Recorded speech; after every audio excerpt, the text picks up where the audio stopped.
First batter, Marcus Mendez, the third baseman, is up there for the first time up for the Cochise Stars, and the first pitch is outside for a ball.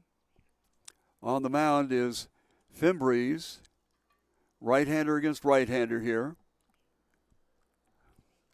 Well, we have 6 people. This one lined softly out to the second baseman, and he grabs it for the first out of the inning. That is Samorano. And so a soft liner to the second baseman, first out of the inning, and that'll bring up Robert Valenzuela. Robert is the catcher tonight for the Cochise Stars. Everybody pretty much straight away. The outfield fairly shallow in this rather large ballpark, and we'll give you the numbers here in a minute. Pitch swung on and hit down the right field side. Is probably going to get into the seats and actually into the mezzanine, and we'll come back and try things all over again. In the first inning,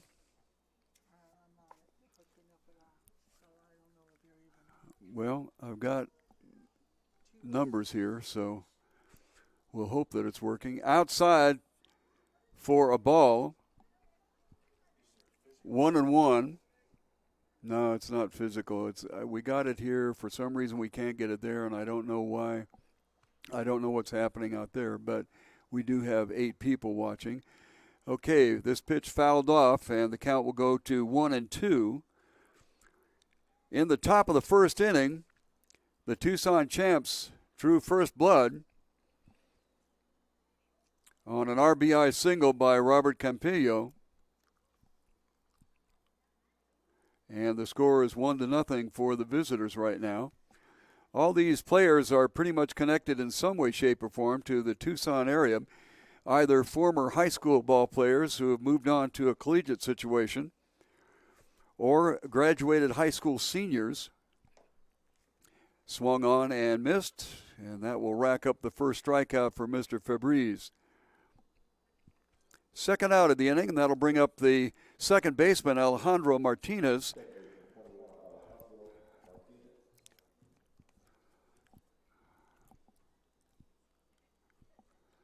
Dimensions in this ballpark very symmetrical. Down the lines, 340 right and left. The gap's 375 and straightaway 405, so somebody's going to have to poke it. First pitch swung on and missed. The wind was a little bit brisk right at the beginning of this thing, but it's died down. Wind here at Kino's Veterans Memorial Stadium generally goes left to right. Second pitch swung on and nothing there. 0-2. So 1 strikeout in the books for Fimbres, and looking for number 2 to close out the bottom of the first inning. Just misses outside. Certainly don't want to give a batter anything to hit when you're up on him 0-2.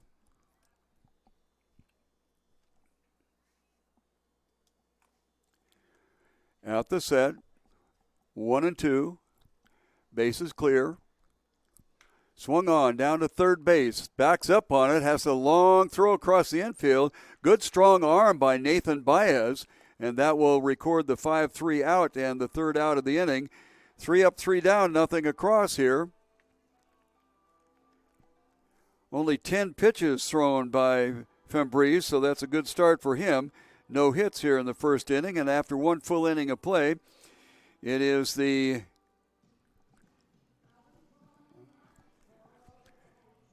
Tucson champs 1-0 over the Cochise Stars.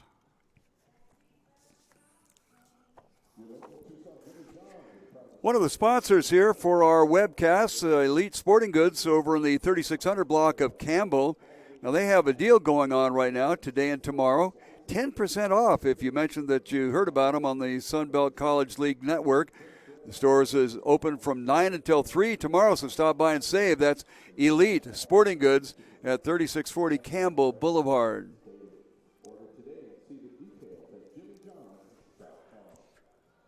Well, hopefully we've ironed out, if not all, at least some of our technical problems. Everything worked fine at home. Oh, well, anyway, we're talking about the breeze here. It's flowing straight out to center field, which is a bit unusual for Kino Veterans Memorial Stadium. Generally, it flows from the left foul pole to the right foul pole. Outfielders relatively shallow because I would suspect the majority of these players have not been in what used to be a AAA ballpark. And AAA ballparks have to have a certain capacity and seating and certain dimensions, otherwise you don't get the franchise.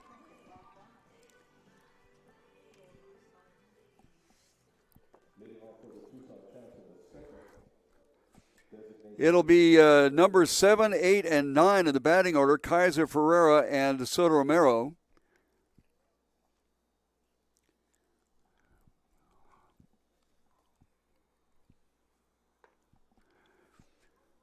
First pitch misses. Kaiser is the designated hitter tonight. We mentioned earlier that NCAA rules in these summer leagues allow 10 hitters swung on and lifted into the stands softly down the left field side, and the count evens out at 1-1. We'll try to set the defense as we move along here. A little scrambled with our wonderful technical difficulties. Like I said, everything worked during the test run, but oh well. Just dropping a little bit below the knees. 2-1 on the count to big Dylan Kaiser. Tucson champs up to bat right now.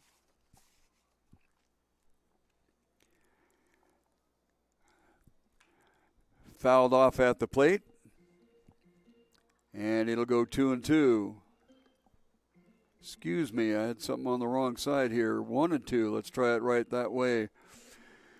Dylan Kaiser, Cornell College. Not the Cornell. This one is out of Iowa. And high school, he was at Ironwood Ridge. Stocky young man, 5'11 and 260. Designated hitter and first baseman. Left-handed swinger, one of the very few in the league here. 7 teams in the Sun Belt Summer College Baseball League. At the set, 1-2, just drops inside on a breaking pitch, and now it'll go even at 2-2. I told you. Left fielder and right fielder squeeze towards the line. Next pitch drops low, and we'll see a 3-2 count now.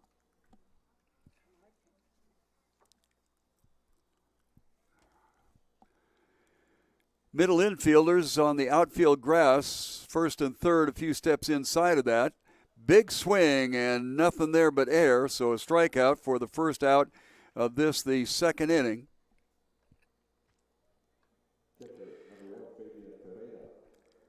Mr. Ferreira, the catcher, will step in there now. 8th spot in the order. And the Tucson champs trying to push one across here after getting one in the first inning. Got that run with 2 outs, which shows a pretty decent attitude on a team. You got 2 outs and you're still working.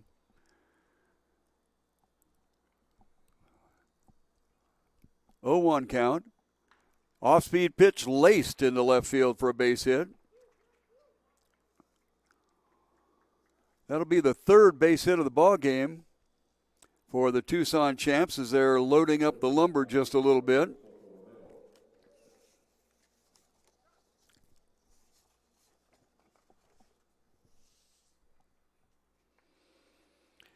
Take a check on last night's scores. Last night was opening night for the Sun Belt Summer Baseball College League. And we'll have a runner move in. Try to pick up a number there for you.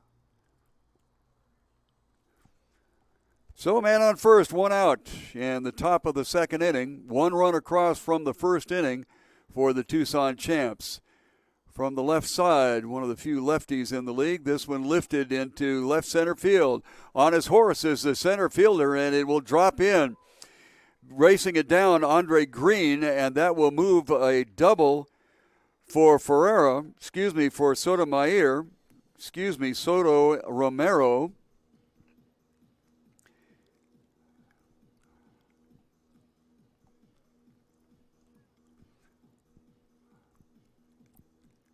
And Ferreira runs around to third base on the looping double into left center field.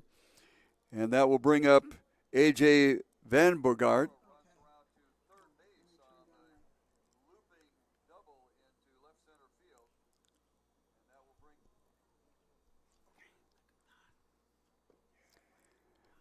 On the knees for a called strike.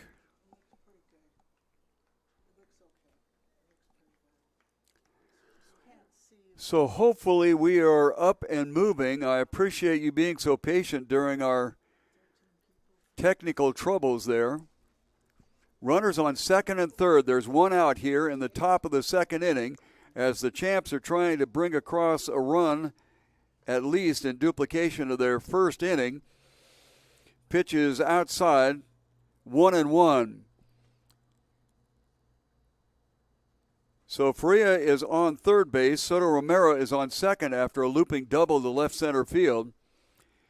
And Farnsworth at the mound trying to get out of trouble. This one lifted high on the right side, getting out towards the outfield. The second baseman, however, drifts out to pick it up, and that is Alejandro Martinez. And that will create the second out on a pop-up to the second baseman. Not a time to relax, however, because with 2 outs in the first inning, an RBI single by Robert Campillo picked up the run for the Champs in the first inning. So Farnsworth still has to work to get himself out of it. Soto Moreno was the base hit, got the base hit to lead things off. This one catches the outside corner for a called strike.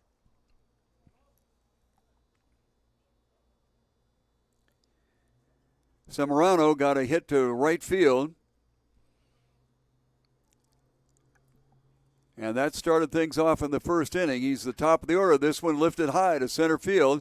Drifting back for it is the center fielder Green and puts it away. So the Champs unable to score. And the Cochise Stars will be coming up. No runs here in the top of the second inning.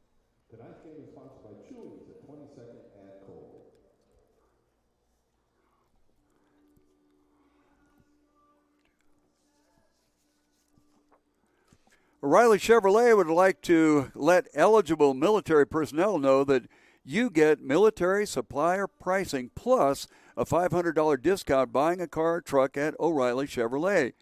Now, you can shop inventory and get pricing by going to their website.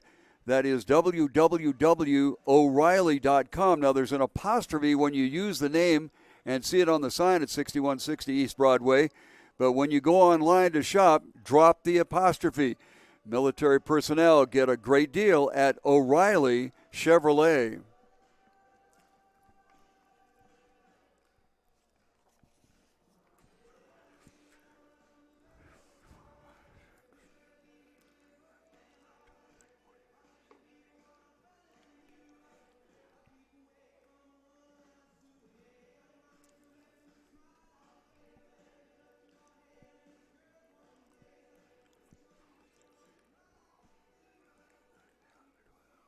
Leading off for the Cochise Stars in the bottom of the second, catcher 20, Derek Calvillo.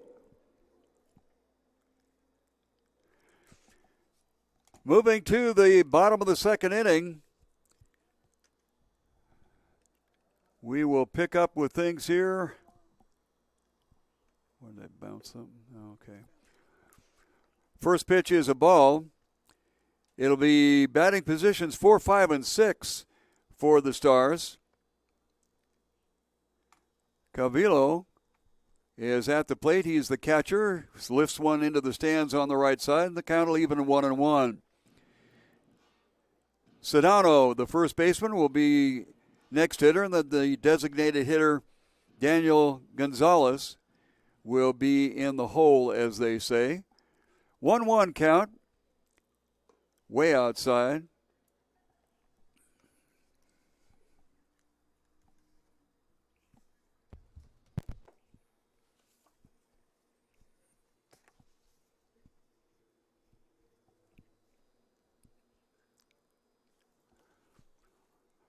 To the plate, bounced right back through the middle. Tough play. Had a seeing eye base hit. And that will lead off the second inning here with a base hit. And I'm sure that the Stars are hoping to replicate what the Champs did in the first inning by getting a leadoff base hit. Luis Cedeno will be up. He is the first baseman. Runner at first. And apparently they're going to put somebody else out there. Got a courtesy runner. This is something that is part of the NCAA rules.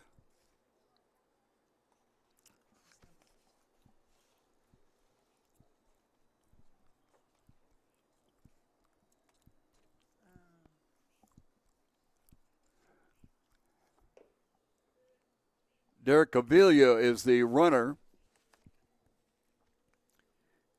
Well, no, that can't be.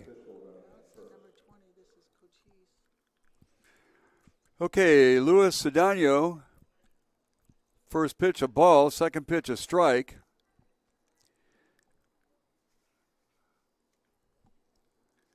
Our technical difficulties at the beginning did not allow setup like we normally get to, so we'll kind of fish our way through this way outside. 2-1 the count. Runner on first base, nobody out here in the top of the second inning. Check that, the bottom of the second. 1-0 in favor of the Tucson Champs. Throw to first, almost gets away. Probably saved from getting away by hitting the back of the runner. That'll bring a bruise. Nice job by the right fielder beginning to cover. Trejo was on the move, so that's one thing you notice about these players. Runner on the move, throw to second, short hop, get him. Got a little bit of a late start. Thought maybe that the low throw, short hop throw would be a problem, but in fact, the second baseman, Luis Zamorano, did a nice job of scooping it up and getting the tag down. The pitch was a ball, so we have 3-1. Now the pitch 3-2. So full count with the sixth pitch of the at-bat coming up. Infielders, with the exception of the first baseman on the outfield grass, swung on and fouled at the plate. So we'll keep the count at 3-2. Base hit led things off, but Cavillo, the runner for him, got thrown out at second base. To the plate, swung on, fouled, dribbled off to the left side. So we'll go to the eighth pitch of the at-bat. Cedeno is doing a good job of protecting the plate up there with 2 strikes on him.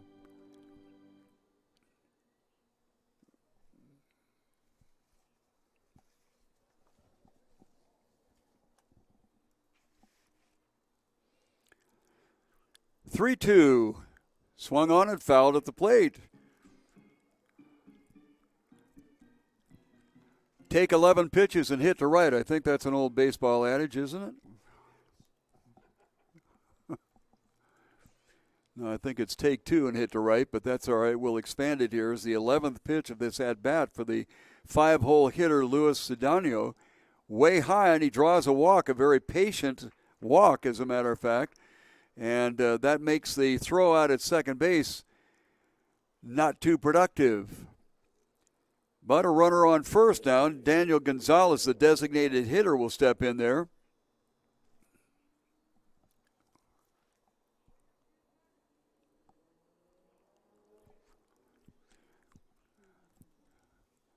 Frumby's outside with the pitch.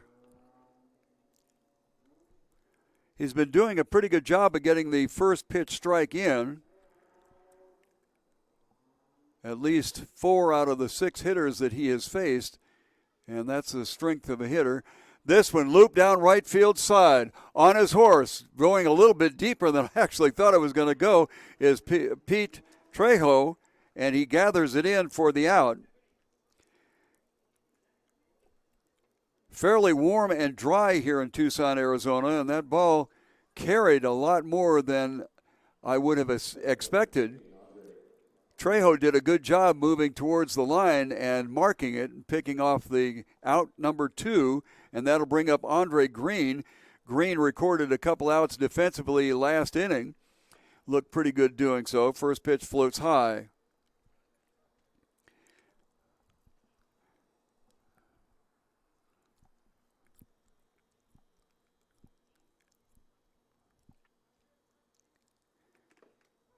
Next pitch, cut that outside corner. We'll go to 1-1. Temperature here at Tucson, Arizona, 89 degrees right now and low humidity, so that ball will carry.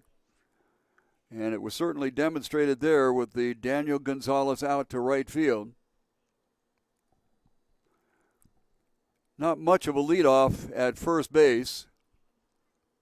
Comes set to the plate, misses down low, and will go 2-1. In the on-deck circle, Gilbert Valenzuela, the shortstop.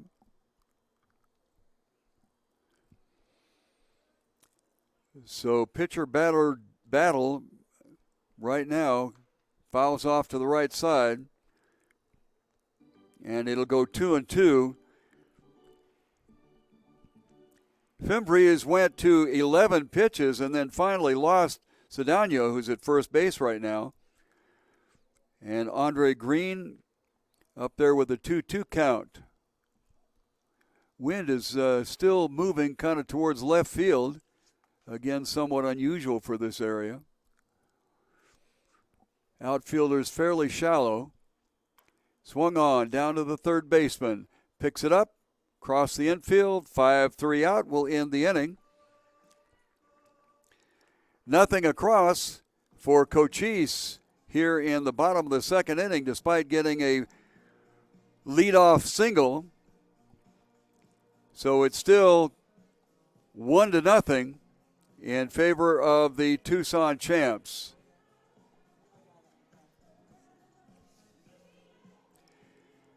You know, the top Tucson driving school is Stop and Go Driving School. Learning to drive is not just something that you do to pass your test and get your license. You do it to make sure that you're safe on the road. Hundreds of thousands of auto accidents happen every year, many of them fatal. With the Stop and Go Driving School expert teachers, you'll be best placed to keep yourself safe. Certified driver education courses are available at Stop and Go Driving School.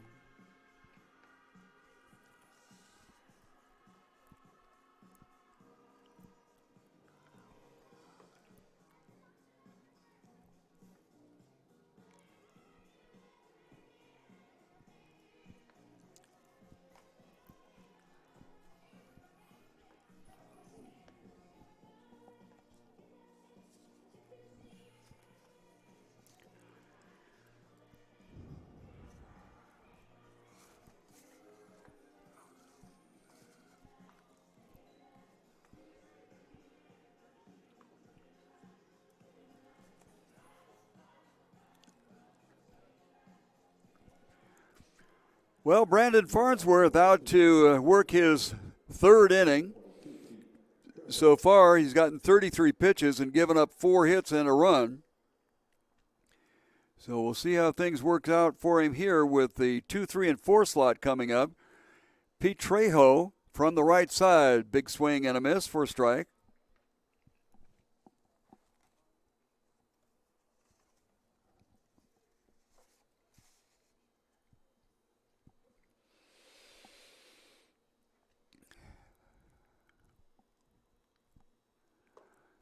This one floated high, 1-1. The third baseman for Cochise, Marcus Mendez, is maybe a step or two behind the third base bag, making sure that somebody doesn't plop down a bunt on him.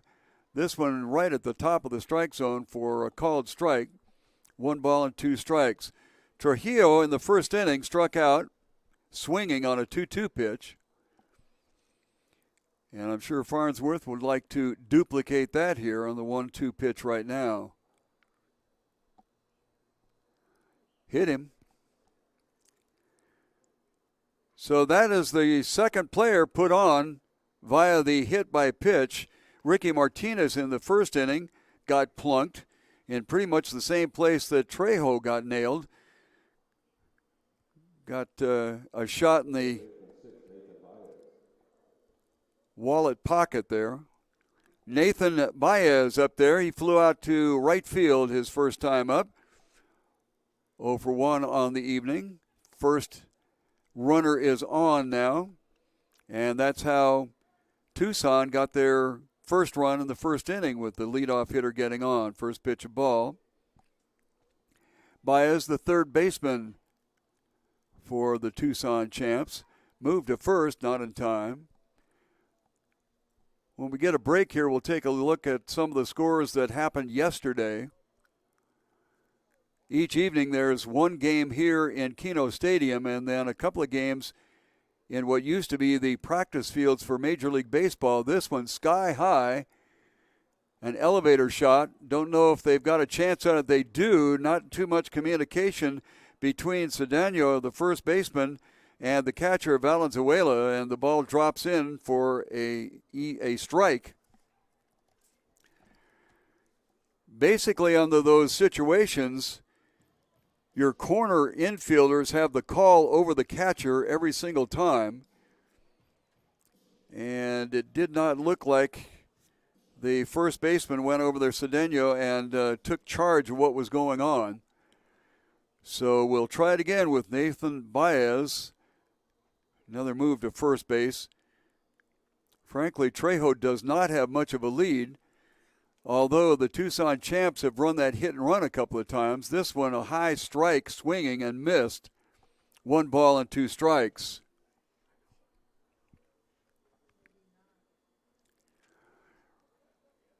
Ricky Martinez is in the on-deck circle.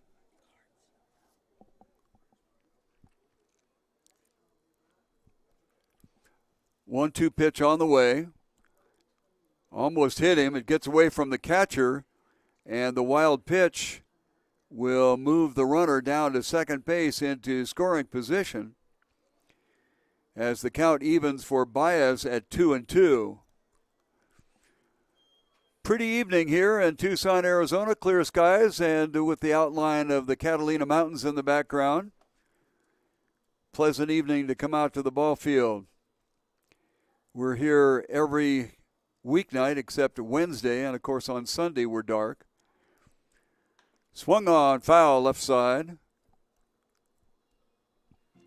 Count stays at 2-2.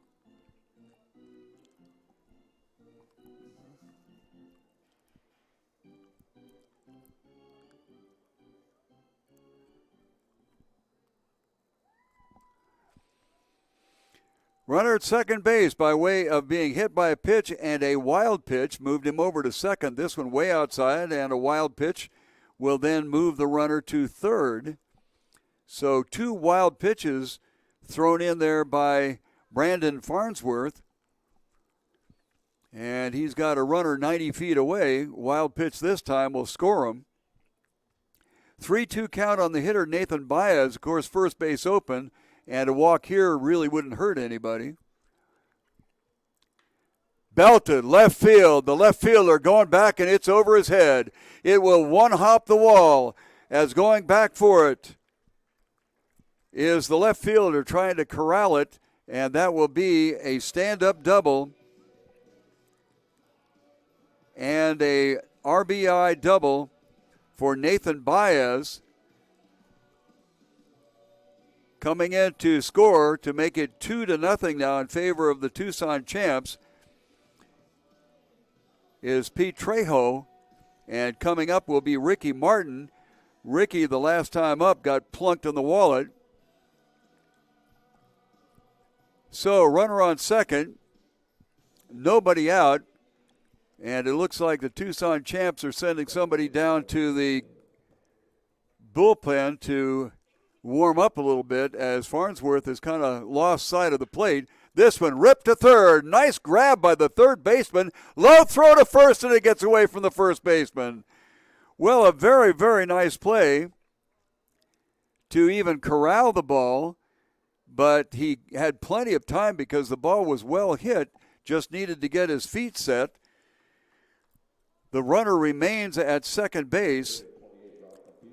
Marcus Mendez did a fine job of getting his hands on the ball, but didn't set his feet and committed the error. So by virtue of a hit by pitch, a double, and an error by the third baseman, has runners on first and second with nobody out. This one swung on, lifted into the stands on the left field side or right field side. Robert Campillo is the hitter, and he got an RBI single in the first inning, and that plated the first run for the Tucson Champs.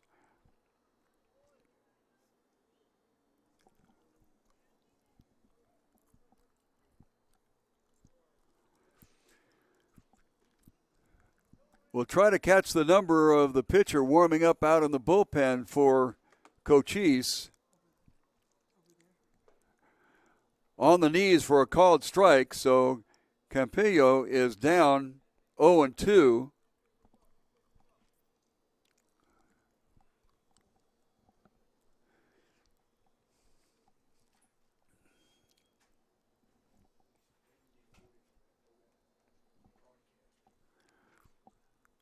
At the set, swung on into the stands on the right side.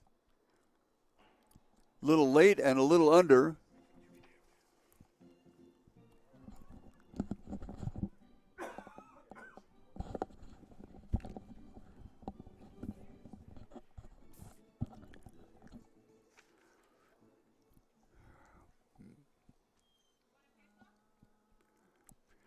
Oh and 2, fourth pitch for the at-bat. One of them being fouled off there. Just misses outside. 1 ball, 2 strikes.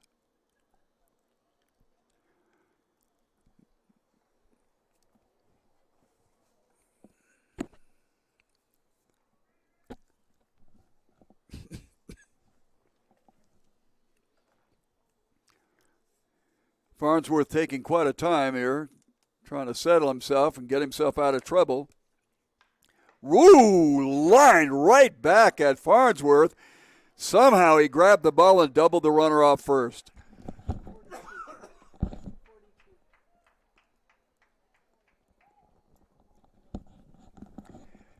Man, that'll keep you up at night. Line back to the pitcher and the throw to first base to get the out. So first out was recorded by Campillo. Second out at first base. And that'll bring up Manny Villa. Manny flew out to right field his first time up.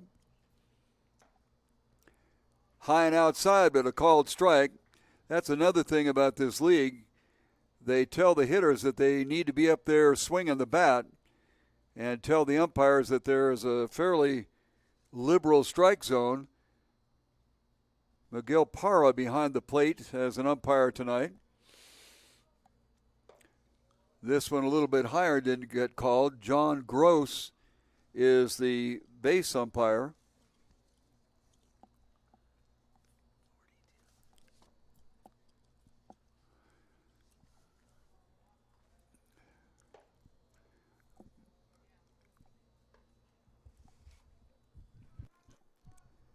Next pitch misses, and we have a 2-1 count. 2 outs, but a runner in scoring position. A vicious line drive right back at Farnsworth. And I'm not even sure he moved his glove from where his finish point was. And he had the presence of mind to throw out the runner at first. It might have been a better move to get the guy out of scoring position, but sometimes when things happen like that, bang, bang, you're just thinking about getting somebody out. 2-1, Farnsworth steps off, keeps looking back at Nathan Baez, who's on second base with an RBI double. That drove in the first batter of the inning, Trejo, who had been hit by a pitch and moved from first to third with 2 consecutive wild pitches. This one is a ball, and it's 3-1. Warming up out of Cal State Monterey Bay is John Diebel. So they might give the hook to Farnsworth. This one through the hole into left field. It'll score around third base is Baez. The throw to the plate was in time but offline. And so a base hit on basically what was a single, but he went around to second on the throw. The throw came through and overshot the cutoff man, and that will plate another run for the Tucson champs as they go out in front now 3-0. Dylan Kaiser struck out on a 3-2 pitch back in the second inning, and he will get up there and try to pick up Villa. Right field, to first base, a high hopper, and it takes an unassisted out, and that will end the inning, but not before two came across to total three now. They came across on a hit batter and an error, a double and a single, so 2 hits given up in the inning and 6 total, and we'll check how many pitches they had there.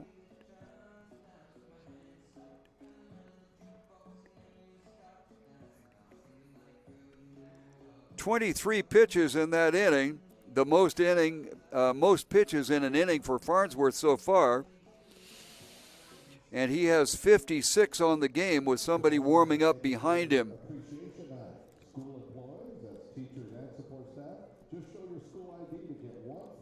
Checking some of the upcoming items coming to Kino Veterans Memorial Stadium for the Sun Belt Summer College League. June 1st, that'll be tomorrow night, it'll be Educator Appreciation Night. If you are a school employee, teacher, support staff, all you have to do is show a school ID and you get 1 free admission and 1 guest $2 off general admission. And if I recall, the admission price is only like $4 or something like that. So heck of a deal. Come on down here. The concession stands are open. And we would love to have you stop by Kino Veterans Memorial Stadium to check out this fine collegiate baseball league. So we go to the bottom of the third inning. And that will bring up Gilbert Valenzuela, followed by Jimmy Norris and Rennie Brockman. They are the 8th, 9th, and 10th hitters in the lineup. They do have 10 hitters. The first pitch is high. This is baseball, basically a collegiate instructional league. And so they try to get as many players involved as much as they can. Swung on and fouled back to the screen. 1 ball and 1 strike.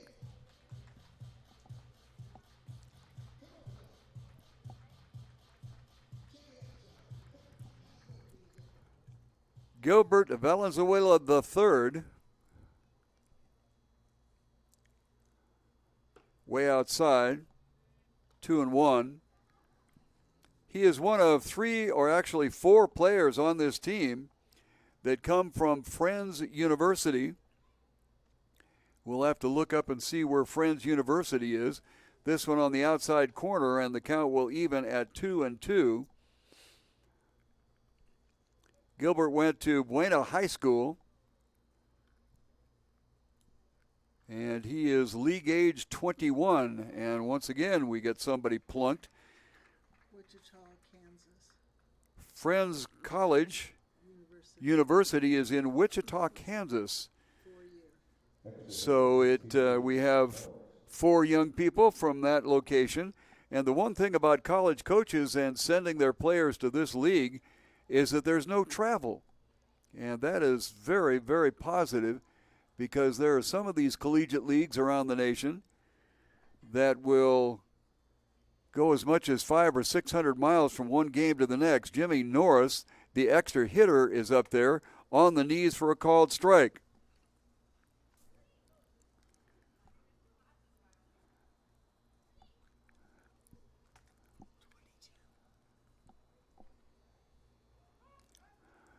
Throw to first, got back. Ball dribbles away from the first baseman.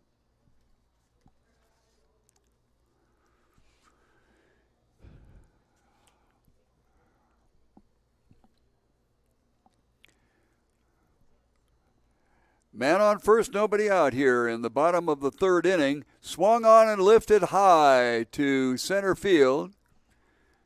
Drifting in for it is the center fielder, Ricky Martinez, and he puts it away. So a pop-up to the center fielder for the first out of the inning. And, of course, Valenzuela stays at first base, and that will bring up Rene Brockman.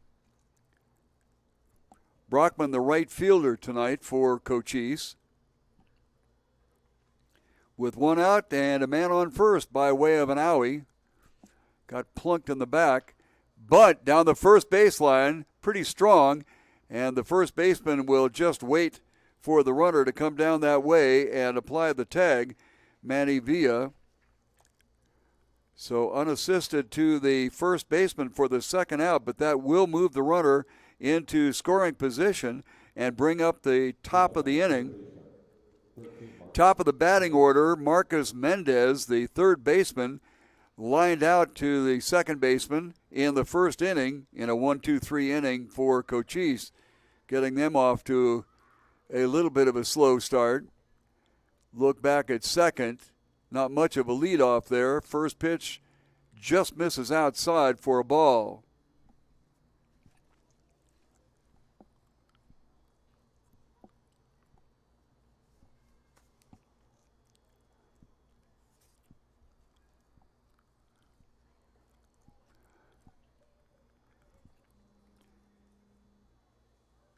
Max Fembry's on the mound for the Tucson champs.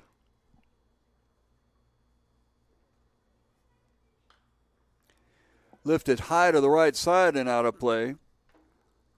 Even our count at 1-1. On the mezzanine, they have these aluminum sunshades. And when that ball hits those sunshades, it makes a very interesting sound. 3 or 4 kids searching desperately for the ball. And finally, the smallest of them gets it. Well, perseverance there, son. Good job. Way outside, misses. 2-1.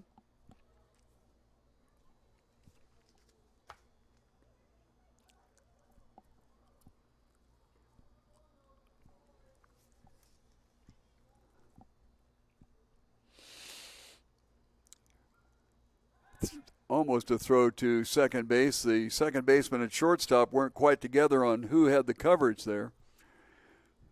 Fembry's whirled around and held the throw rightly. 2 balls and a strike. Strike in the inside corner, and we'll go out to 2-2.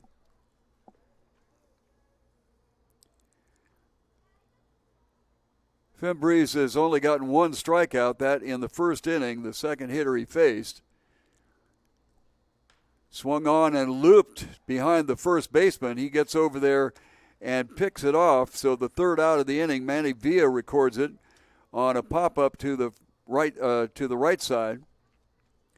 And that will end the inning. Nothing across for the Cochise Stars, as they had an opportunity with the leadoff batter on being hit by a pitch, but that's as far as she went. Some of the sponsors here for the Summer League webcasts are Goliath Auto Sales, Rincon Financial Group, and Jimmy John's Restaurants. And quite frankly, a fledgling effort this year to webcast the games at Kino Veterans Memorial Stadium. And we would certainly appreciate the opportunity to have you stop by and maybe patronize any one of those fine sponsors: Goliath Auto Sales, Rincon Financial Group, and Jimmy John's Restaurants. Rincon Financial Group is talking about ways that you can save for college education. So might check them out. Goliath Auto Sales. Find used cars, an opportunity to pick up a good deal. And, of course, Jimmy John's. And they do deliver. And they also cater, for that matter.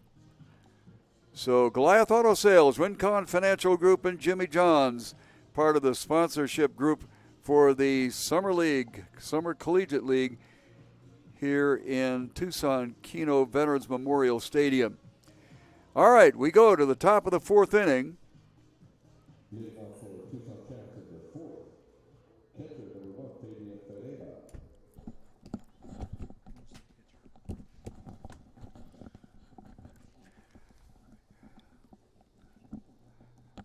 It'll be 8, 9, and 10. Ferreira, Soto, Romano, and Vanbergard.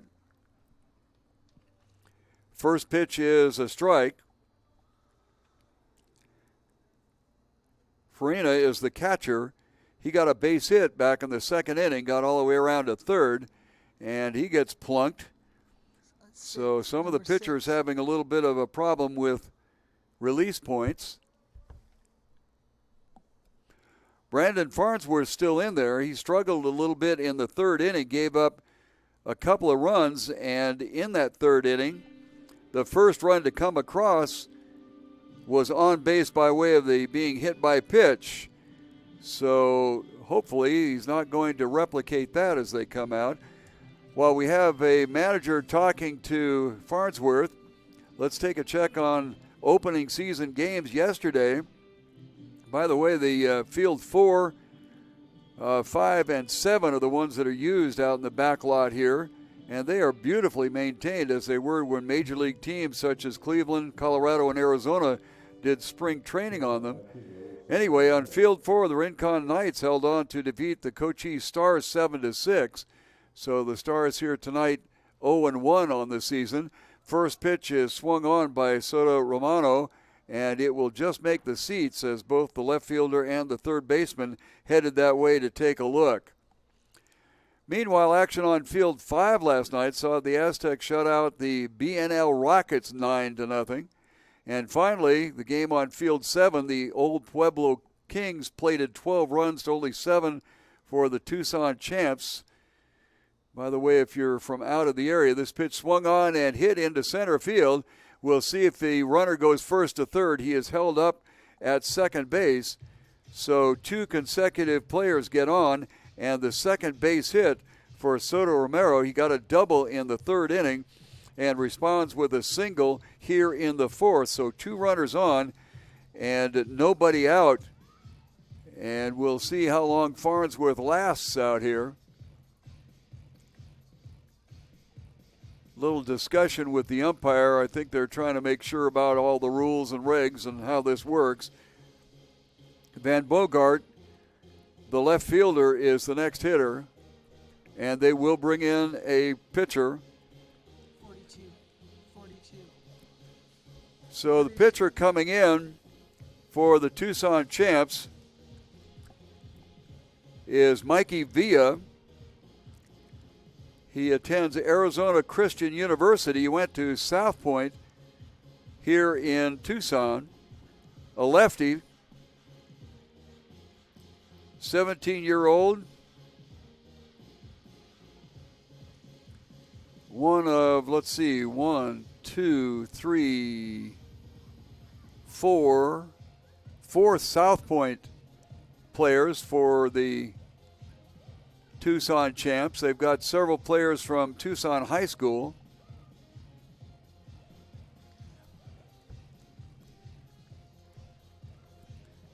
Eight of them, as a matter of fact. 40. No, this is the other guy. Well, talk. That's who he is. Oh, my goodness sakes. I apologize to you profusely. The pitcher taking the place will for number 42.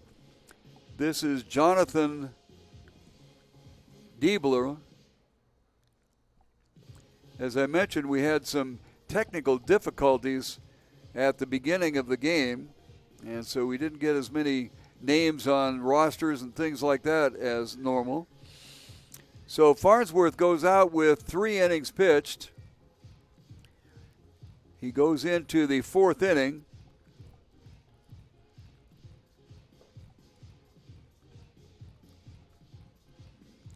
So in the top of the 4th will be the new pitcher, Diebler.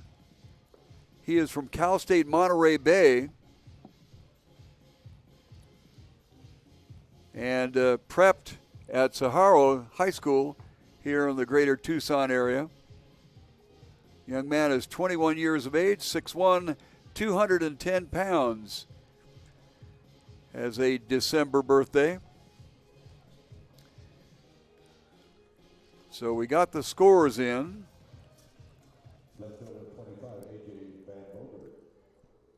Going to mention that the reference to Old Pueblo Kings has to do with the Old Pueblo, which Tucson is referred to because of reflects the rich Spanish and Mexican influence in the area. First pitch is a called strike to Van Bogart.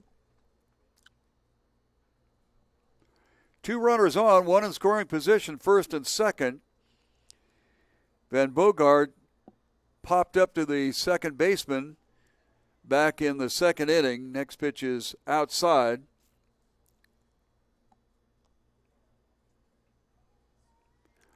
The 2 runners on are Farnsworth's responsibility. 1 ball, 1 strike. Just misses low, and it goes 2-1.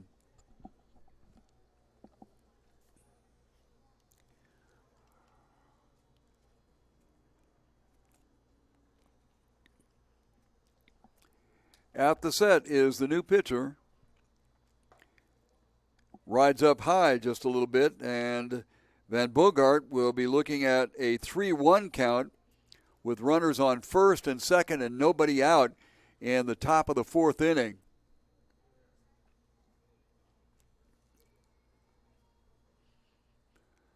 At the set, no look at second, comes to the plate, swung on and missed, 3-2.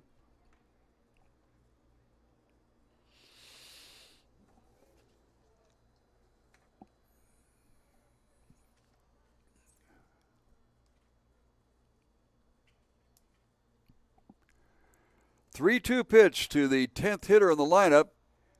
Down low, gets away from the catcher, but it will be ball 4 and a walk recorded. And everybody will move up 90 feet. Soto Romero will move over to second base.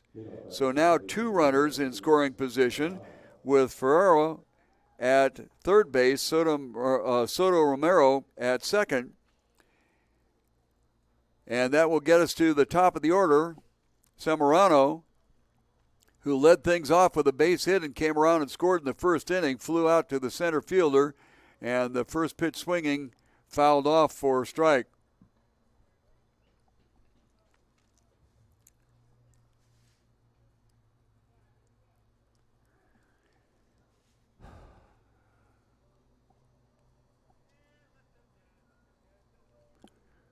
At the set, 0-1.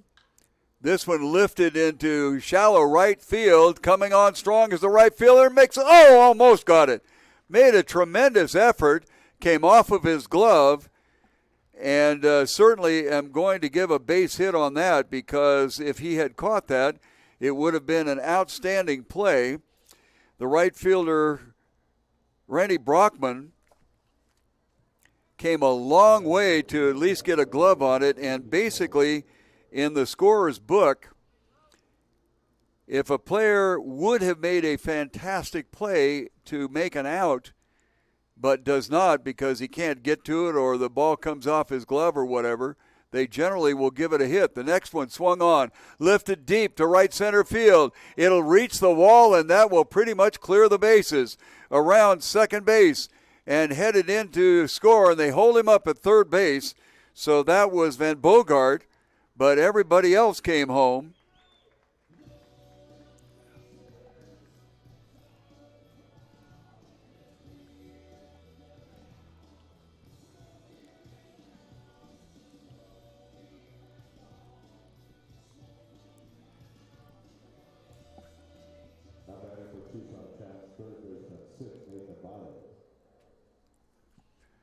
So a base hit to right field and a couple of RBIs.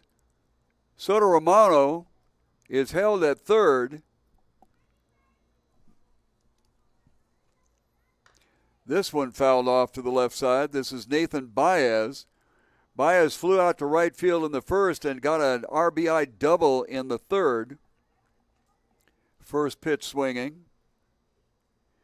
So 3 runs in the inning.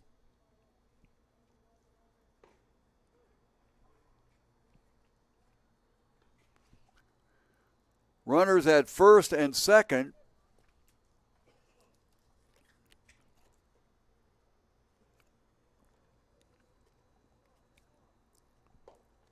Outside, misses.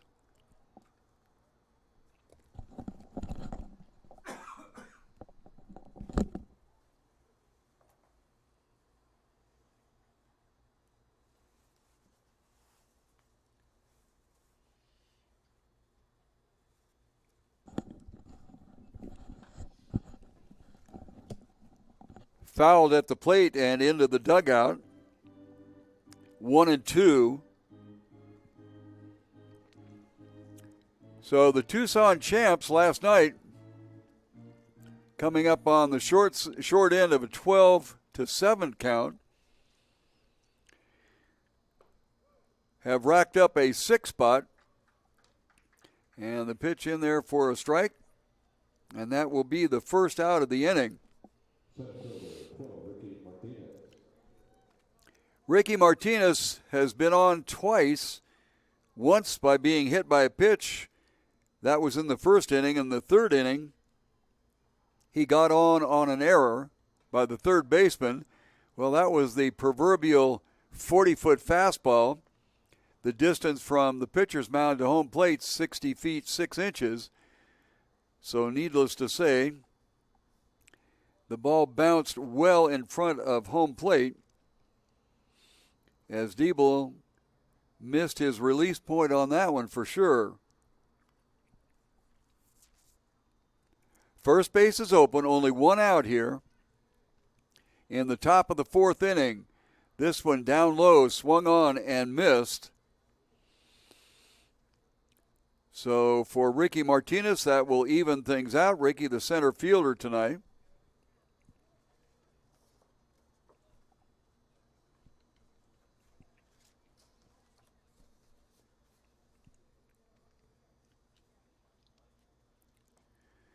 Nice job by the catcher.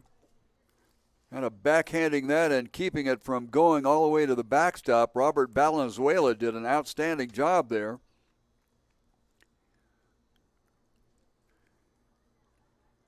And it'll move the count to 2 balls and a strike.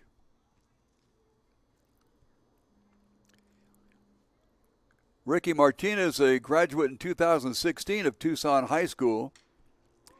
This one lifted high towards the second baseman, kind of dances around and finally settles underneath it. And that will record the second out of the inning. Still 2 runners in scoring position and 3 across here in the top of the 4th. Extra hitter, 28, Rob Capillo.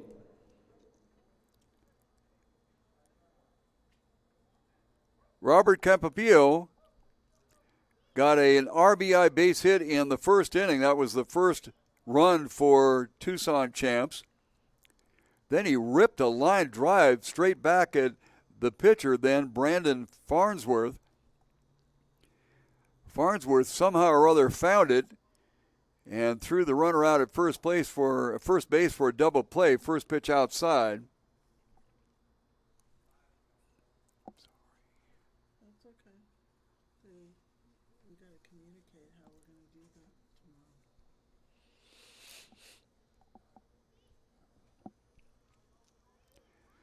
To the plate, right down Main Street. And a called strike, 1-1. Several players from Tucson High School, as the vast majority of players in the Sun Belt Summer College Baseball League have area contacts or connections. This one rides right at the letters for a strike. 1 ball and 2 strikes. Many of them are high school seniors, just graduated, and the other players that go to colleges out of the area have hometown roots here in Tucson. Big swing and a strikeout. That'll be the second strikeout of the inning, and it ends the inning, but not before 3 runs come across the plate for Tucson. And it is currently, after 4.5 innings, check that, 3.5 innings of play, the Tucson Champs 6 and the Cochise Stars nothing. The Stars will send up spots 2, 3, and 4. Robert Valenzuela, Alejandro Martinez, and Derek Calvillo. We'd like to talk a little bit about the sponsors and would ask you to patronize them. And when you do, let them know that you heard about them and appreciate their support of the Sun Belt Summer College League, the Best Western Tucson Airport Motel, and Firestone Auto Care, a couple of the fine sponsors helping us out this year. Best Western Tucson Airport Hotel, if you have anybody coming in and visiting and maybe too many to house, think about the Best Western Tucson Airport Motel. And Firestone Auto Care, a fine auto care establishment here in Tucson, Arizona, several locations to choose from. So we go to the bottom of the 4th inning with the Cochise Stars trying to peck away at this.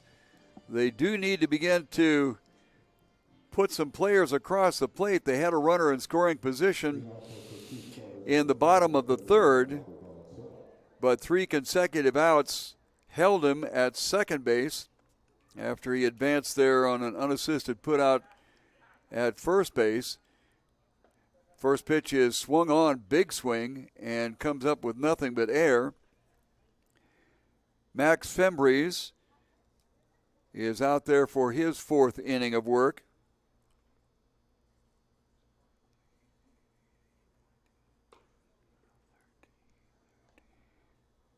Ball.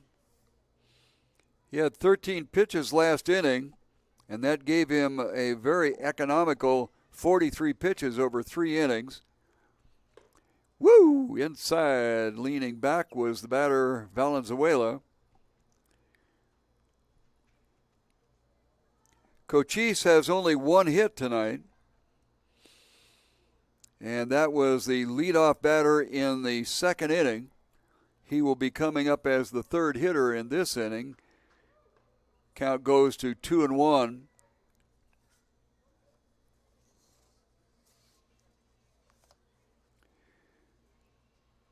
Valenzuela, one of the 4 players with Tucson connections, coming this way from Friends University in Wichita, Kansas.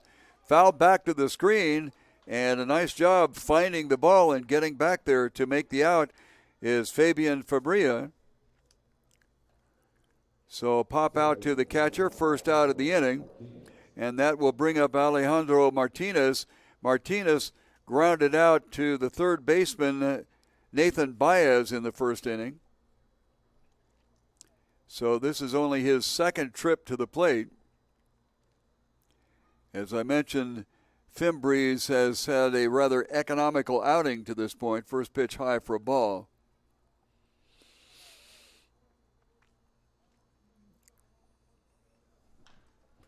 Ground ball out towards second. Scooped up there. Somewhat high throw to first, but adequate, and gets the out. Luis Samoreno to the first baseman for the 2nd out. And once again, Fembries with an economy of pitches. Only 6 pitches so far in this inning. Calvillo, Derek, the catcher, got a base hit in the 2nd inning. Had a player run for him, tried to steal second and was thrown out.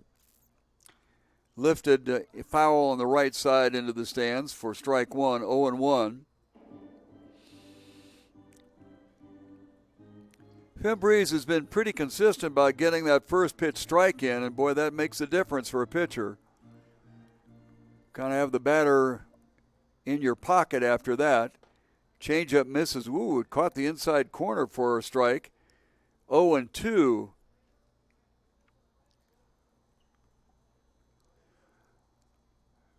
The strike zone is purposely expanded in this league because they want to encourage the batters to swing the bat, not just stand there and watch.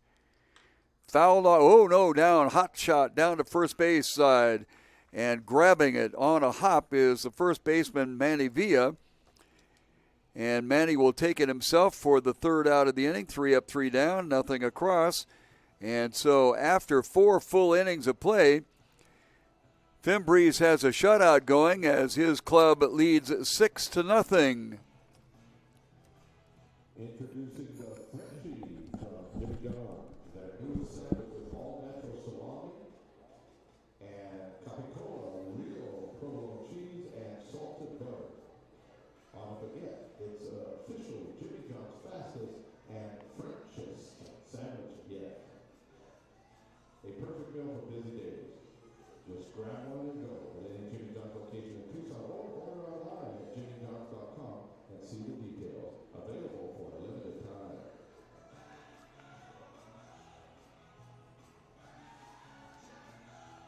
I get this written down. Did you write the names? What do you want me to do?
Looks great, sounds great, Michael.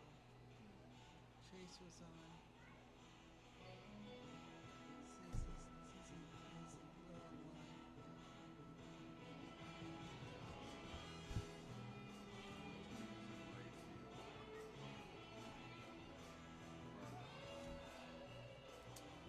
Leading off for Tucson Champs in the top of the fifth.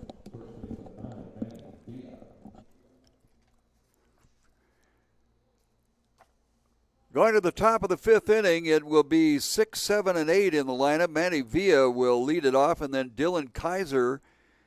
First pitch is down low for a ball, and he'll be followed by Fabian Faria.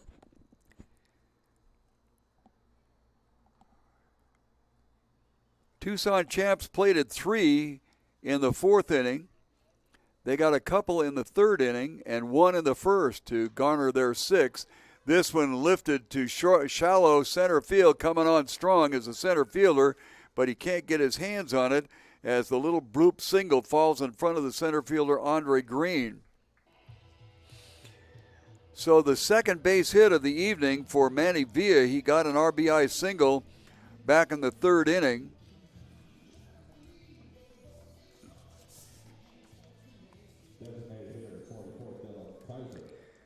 This will bring up Dylan Kaiser.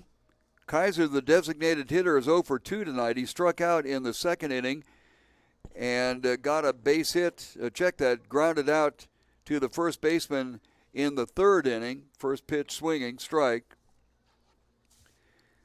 Top of the 5th inning. And one thing that has made it very positive, strike 2 for the Tucson Champs, is the fact that they've gotten the leadoff runner on in the first, the second, and the fourth inning and scored in each of those innings. High and away. This is them. Oh, forget it.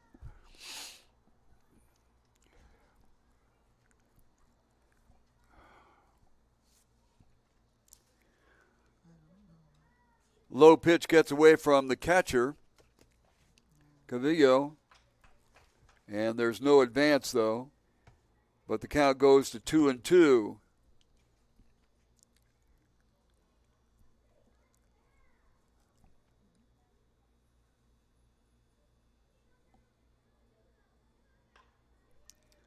This one fouled off. Count remains 2-2.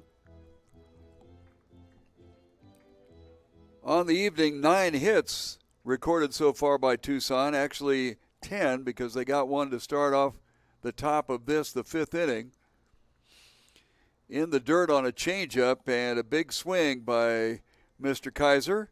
And he will go back and take a seat. First out of the inning. Runner still at first base. And the catcher, Fabian Faria.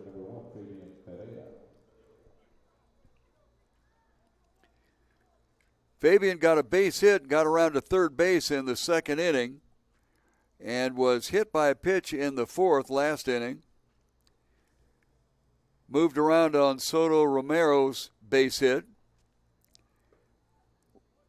Went over to third base when Van Bogart got a walk, and then came home on the RBI single by Luis Samareno. Catches that inside corner, and Fabian finds himself on the hole 0-2. Not much of a leadoff at first base.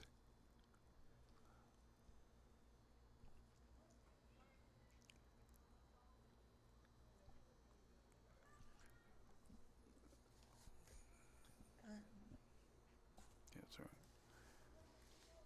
Home plate umpire Miguel Parra giving a timeout. Set to go with the pitch. Hit directly towards shortstop. Gets second base for one and first base for a sweet double play. 6-4-3.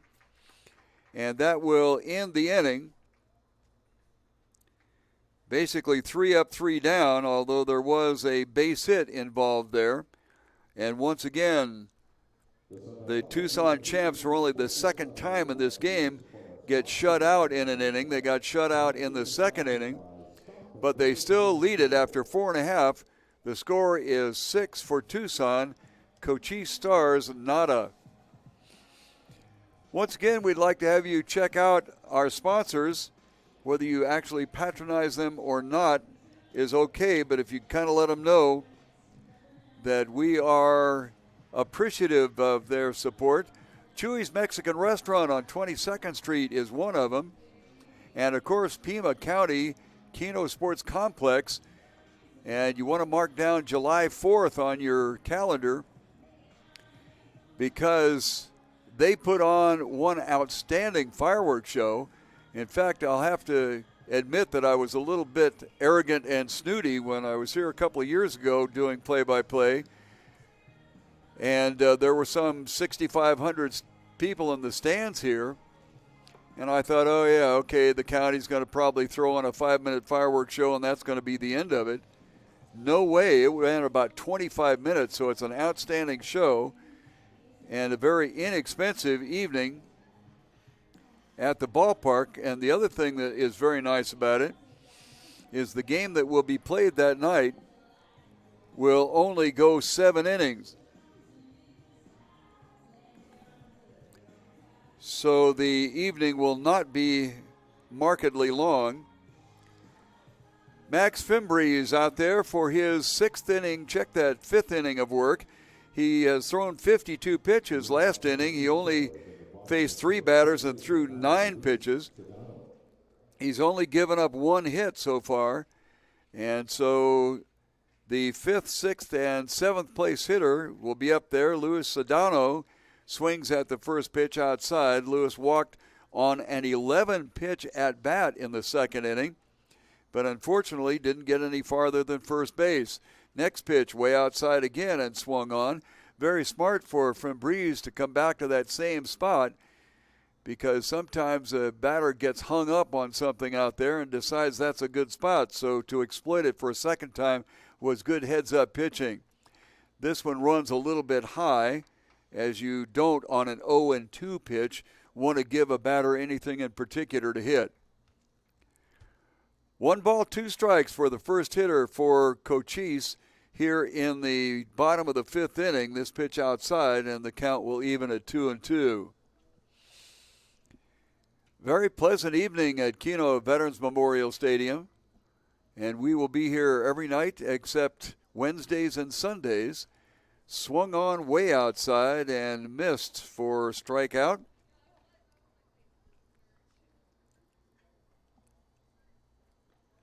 That is only the second strikeout recorded by Fembrise. He got one in the first inning, and all the rest of the time he's used his defensive players to bail him out of situations. David Gonzalez, the designated hitter, flied out to right field the first time up and looks at a high fastball for a ball. Roxon comes to the plate at the letters for a called strike, and Gonzalez didn't particularly like it, but you need to remember that they've given the umpires a liberal strike zone because they want the hitters up there swinging. This one lined down the right field side and into the bleachers. And had a couple of 3 kids head that way and give up on it. I don't think they know where it went. It went into the stands. They're looking up on the mezzanine. Oh, well, next pitch is way high. And once again, we even account at 2-2. No breeze. We had a little bit of a breeze blowing out to left field to start things off. This one swung on and missed outside. And so after going 4 innings with only 1 strikeout, Fembrise has stepped up his game and gotten 2 strikeouts here. Quite frankly, you want to have your defense people work for you there. What was it, the 86 degrees here in Tucson and low humidity, so the ball has been carrying relatively well. But so far the Cochise Stars have been unable to parlay that into any kind of base hit. Andre Green, the center fielder, is up. He looks at the first pitch way outside for a ball. Andre grounded out to Nathan Baez at third base. That was in the second inning, so Andre is only up there for the second time, and it's the 5th inning. Rip foul down the right side. 1-1 the count.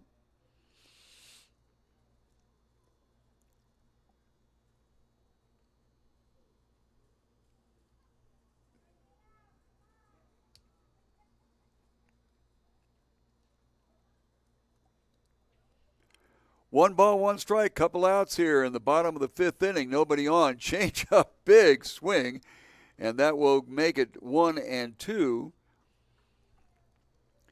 So Fembrise on the verge of striking out 3 in a row here after, as I mentioned, going 4 innings and striking out only 1. He's given up 1 hit that was back in the second inning. Misses outside, 2-2. So far at a 2-2 count, Fembrise, the pitcher, has him right where he wants him.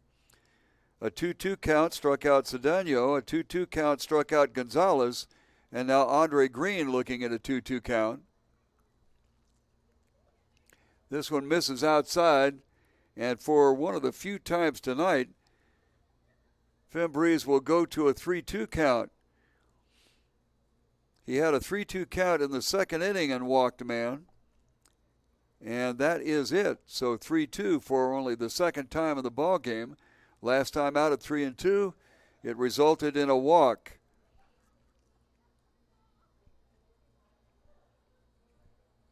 Roxon deals, Swung on, hit towards the right side. First baseman grabs it, and there's a race to first base. And unfortunately, Fimbres did not get over there in time. It is one of those drills that you practice over and over and over again where the first baseman grabs the ball and underhands it to the pitcher. And in this particular case, Max was a little slow getting over there, so he gives up only his second base hit on the evening, and that'll bring up Gilbert Valenzuela, the shortstop. Valenzuela took one in the wallet back in the third inning. Pitch is outside. And Fimbres has had a little trouble here lately getting that first pitch strike in the last two innings. However, in the first three, he was right on with it. Generally, a first pitch strike will do wonders for the pitcher. Not much of a lead at first base. Fimbres with a relatively decent move that way. So Andre Green, the center fielder, you would assume has pretty good wheels because you generally put a speedy man into center field. He's got a decent leadoff. The catcher for the Tucson Champs came up acting like he was going to throw. That was Faria. Held on to the ball. It was outside. Lots of times when that pitch is outside, the runner goes, the throw down to second base, not in time, and actually short hopped. So a stolen base on the third ball here to Valenzuela. And Fimbres is on the verge now, instead of striking out the side, giving up a base hit and only his second walk. That was combined with one hit by a pitch. So runner in scoring position. And Valenzuela has an opportunity to get the first runner across for Cochise. Outside corner called strike. 3-1. Cochise has yet to break the plate. The biggest scoring opportunity they had was when Valenzuela, the batter right now, was on second base with nobody out. But unfortunately, he stayed there. Home plate umpire calls timeout. That's Miguel Parra. Umpire out on the bases, John Gross. Generally, the home plate umpire will give a timeout to the batter, even though the pitcher is in the middle of it, and there's a lot of controversy about that. Fouled off to the right side, and for the second time this inning, Fimbres will go to a 3-2 count. 3-2 to Andre Green. He got a base hit and then stole second. And Valenzuela now 3-2 with a runner in scoring position. Fouls it off to the right side. Looked like the runner Green was going. Generally, you don't take off unless you're forced to do so with the runner on first base. But in this particular case, Green got a long secondary lead. So the seventh pitch of the at-bat, 3-2, lifted again into the stands on the right side, and we'll go to pitch number 8.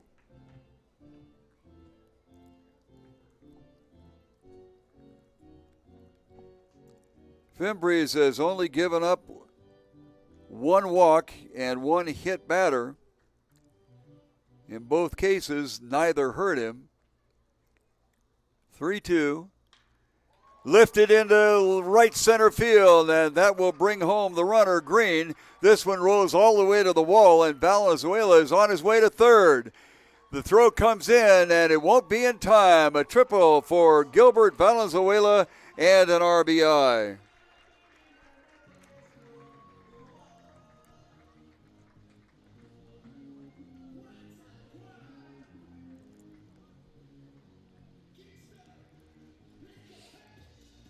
Well, the one-hit shutout that Fimbres had going into the fifth inning is now a 3-hit, 1-run game. So Cochise is on the roll here, and that will be it for Fimbres, I assume, as he comes out, and we'll pick up who will be going into where.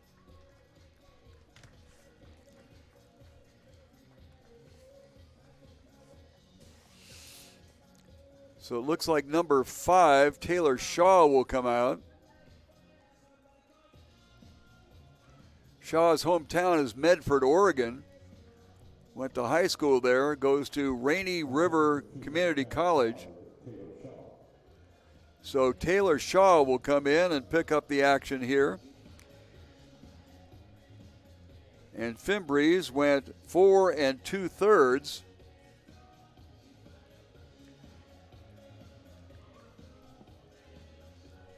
And Taylor Shaw will come in here. Shaw will pick it up in the bottom of the 5th inning with 2 outs.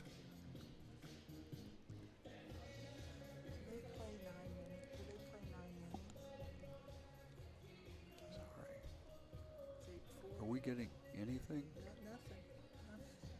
You have to talk to him about it.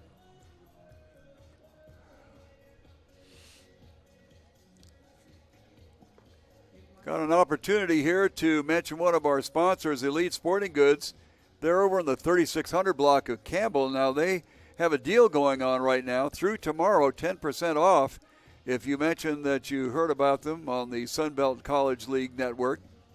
Store will be open tomorrow from 9 until 3, so stop by and save. That's Elite Sporting Goods at 3640 Campbell Boulevard right here in Tucson. Now batting for Cochise Stars, that's the hitter 16, Jimmy Norris.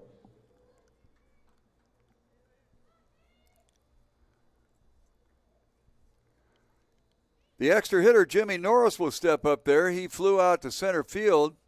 This one is fisted towards second base.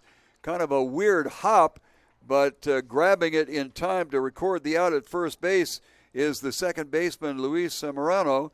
And Zamorano, whenever a ball is kind of hit off the end of the bat, will be spinning away.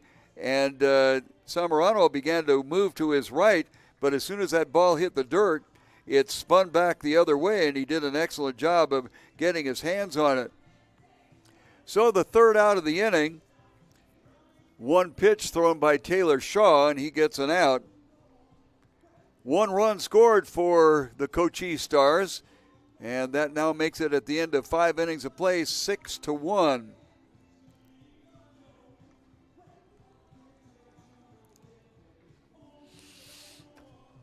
Got an opportunity here to talk about another one of our fine sponsors, and once again would appreciate your help in letting them know that you heard about them and appreciate them sponsoring the Sunbelt College League. O'Reilly Chevrolet would like to let eligible military personnel know that you get military supplier pricing plus a $500 discount buying a car or truck at O'Reilly Chevrolet. You may shop inventory and get pricing by going to the web at www.o'reilly.com. Now, there's an apostrophe when you see the sign at 6160 East Broadway, but when you go online, drop the apostrophe. So it is O, no apostrophe, REILLY.com. Anyway, military personnel get a great deal at O'Reilly Chevrolet.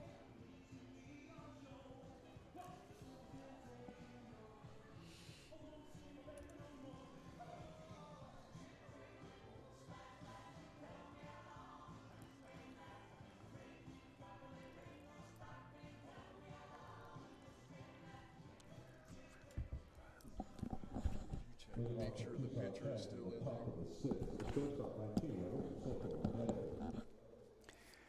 Top of the 6th inning. I think so. Yes. 42. Yes. First pitch, a called strike. This is Soto Romero.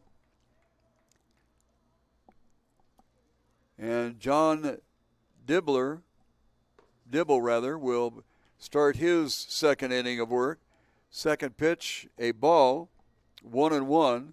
Soto Romero in there. He has 2 hits on the night, a double in the second inning, and a base hit, and scored a run in the 4th. This one lifted softly to left field and falls under the category of hit 'em where they ain't. So base hit, and that is the 11th base hit of the night for the Tucson Champs. They scored 7 last night, but unfortunately came up on the short end of a 12-7 count, and that will bring up A.J. Vanbergard. He's the left fielder. He walked and scored in the 4th inning, popped out to the second baseman. That would be in the 3rd inning. The pop out gathered in by Alejandro Martinez. Pitch drops a little bit low for a ball. Now the game 42, Mikey Villa.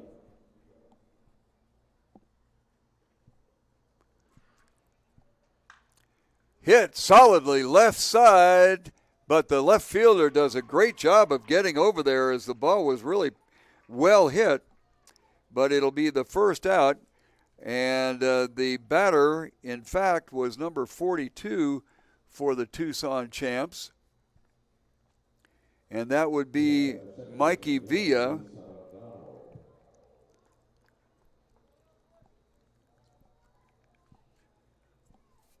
So in the top of the 6th inning, pinch hitter slapped right back to the pitcher, tossed, the second baseman grabbed it and tossed it to the shortstop. They were unable to get the runner at first base, so he's on a fielder's choice, and the out is recorded actually 1 to 4 to 6, and that's the second out of the inning.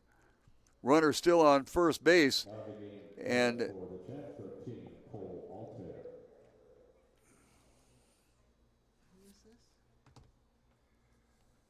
who's up? 13. Oh, I got the wrong team.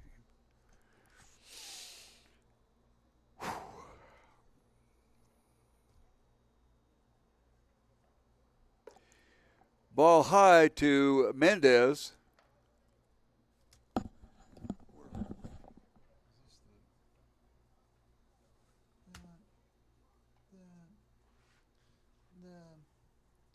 champs are up. Okay, so this is a pinch hitter.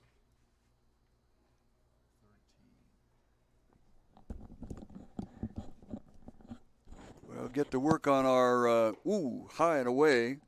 The batter right now is Cole Altier, number 13.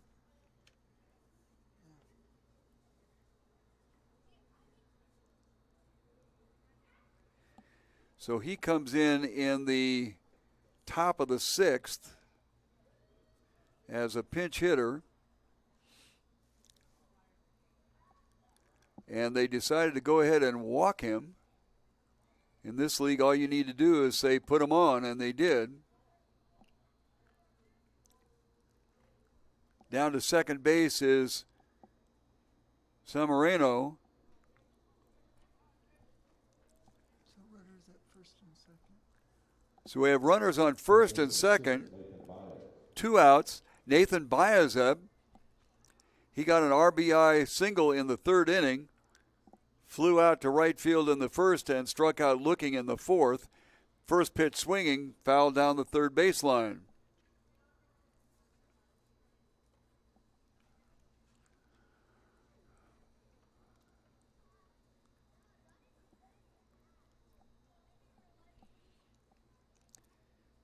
So the Tucson champs, already leading 6-1,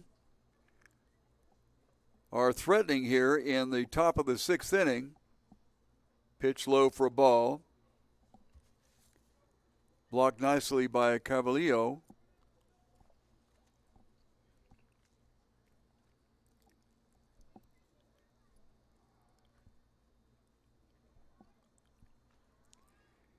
At the set, 1-1, high and away. Big secondary lead out there at second base by Samarano. And the catcher had a thought of going that way. 2 balls and a strike. Top of the 6th inning.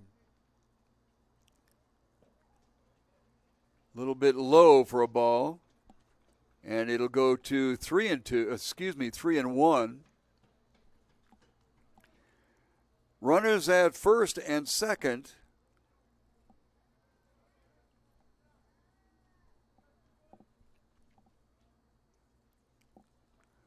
in the dirt. Catcher finds it underneath, but it was a walk.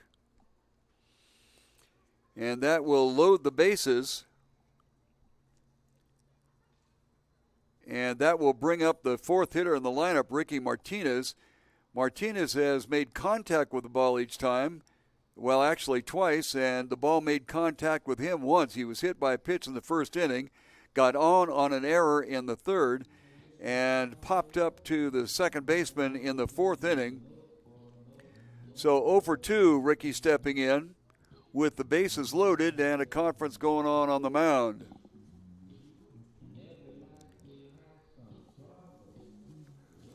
Gives us an opportunity to talk about one of our fine sponsors. The top Tucson driving school is Stop and Go Driving School.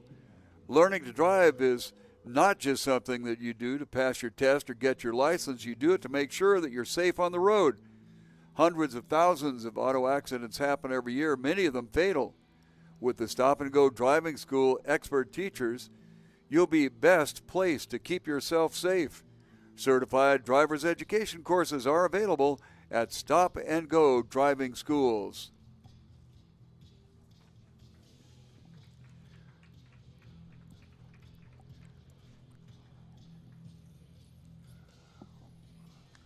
It's a right-hand pitcher.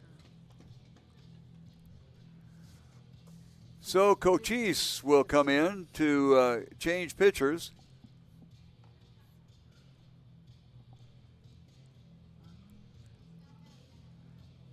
The Cochise team has a very interesting outline to their uniforms and their numbers, so it's a little bit hard to pick up on them. Robert Valenzuela from Friends University in Wichita, Kansas. Well, looks like we have number 12. Like I said, those numbers are really hard to pick up. They're white numbers with a red piping around them, and makes it a little bit hard to pick up those numbers. Anyway, we now have confirmed that it's number 12, Adrian Aguilera. And Adrian comes into the game. We don't have much information about him. He went to Buena High School and is a recent high school graduate, 6 feet and 150 pounds. And the league age is 18, it says here.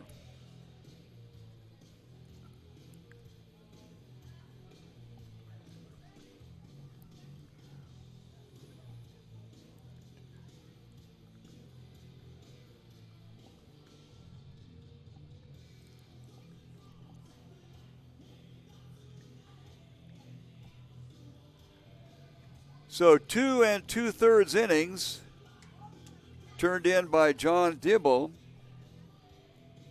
And while he was in, 3 runs scored in the 4th inning. Nothing since then. 2 of those 3 runs was charged to Brandon Farnsworth, who was the starting pitcher tonight for the Cochise Stars. So they will go now with number 12. That is Adrian Aguilera. The batter center fielder 12, Ricky Martinez.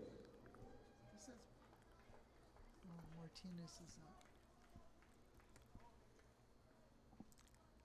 It's the number of the hitter.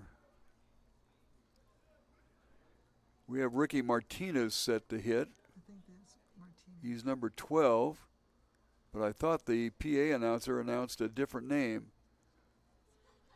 12. Nope, it's Ricky Martinez. Okay, looks at the first pitch for a ball. Ricky hit by a pitch in the first inning, on an error in the third, and popped out to second base in the 4th inning. Aguilera picking up here in the top of the 6th. High and away, 2 balls. John Dibble went 2 2/3 innings. Gave up 3, 4, 5 hits. This one swung on, fouled off to the left side for the first strike of this at bat for Martinez. Martinez, the center fielder for Tucson. Tucson champs. Both teams opened up the season last night, and neither were on the victorious side, so both 0-1 in the standings, but Tucson champs certainly showing why they scored 7 runs last night. This one high and away, and we're going to go to 3-1 with the bases loaded here in the top of the 6th inning.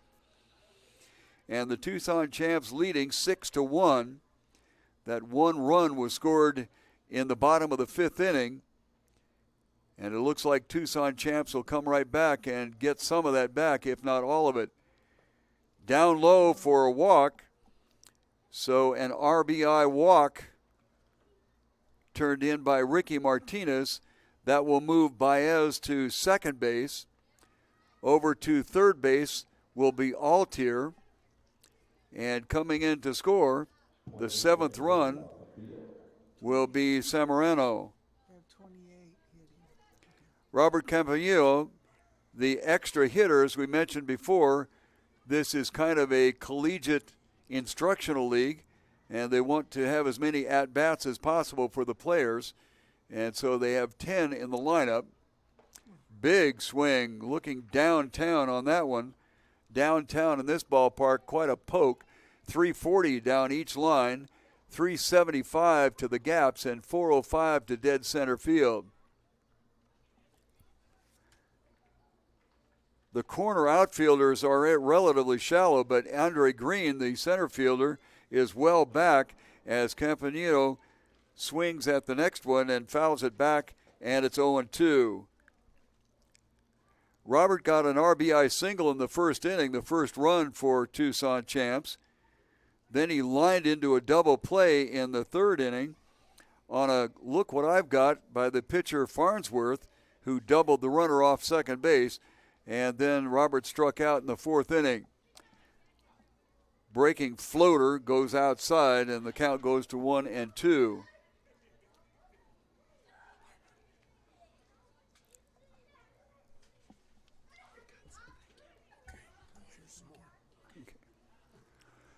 One ball, 2 strikes. The base is jammed. No place to put anybody. A run has been walked in already. At the set is Aguilera. This one lifted to straightaway center field as the center fielder has a bead on it, and that'll be the 3rd out of the inning. Fairly well hit, but there was 1 run coming in on a walk, and that makes it, after 5.5 innings of play, Tucson champs 7 and Cochise Stars checking in with only 1 as they come to bat here in the bottom of the 6th inning. Talking about some of the sponsors that will stand by to help you and also help us if you acknowledge to them that you heard about them on the Sunbelt webcast. Gotham Auto Sales, Rincon Financial Group, and Jimmy John's Restaurants throughout the Tucson area.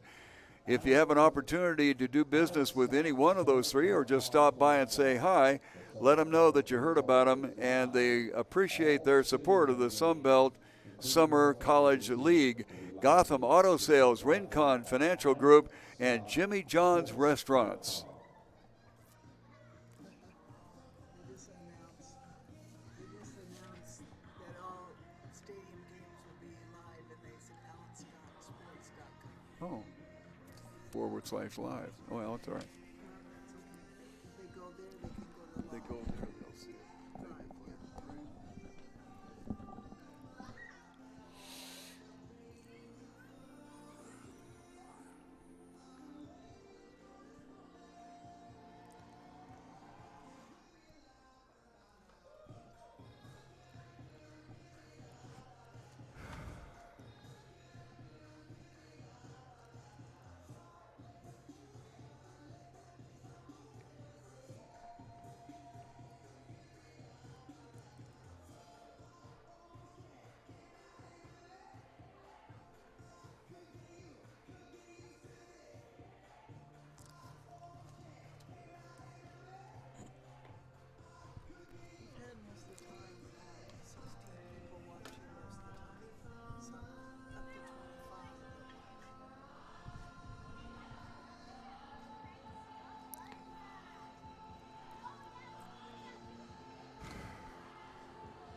Leading off for Cochise Stars in the bottom of the sixth, right fielder 22, Sean Hahn.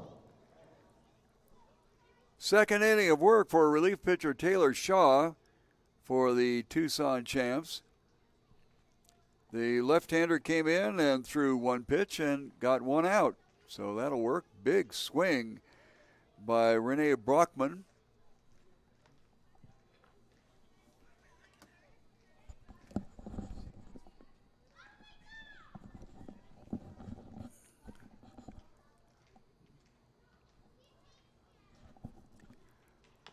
Changeup pounded into the dirt and over the head of Shaw. Coming in to try to make a great play on it was the shortstop.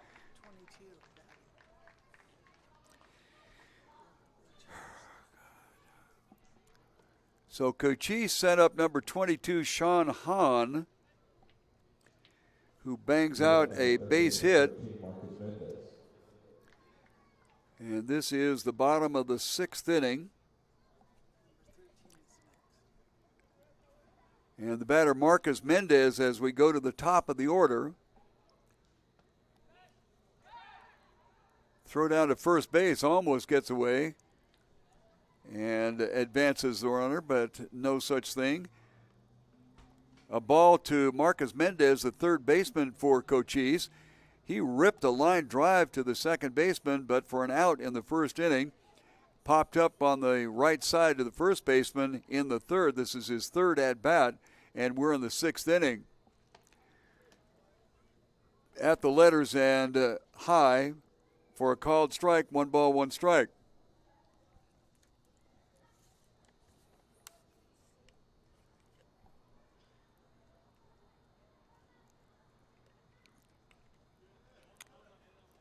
Way inside, gets away from the catcher, and that will advance the runner to second base.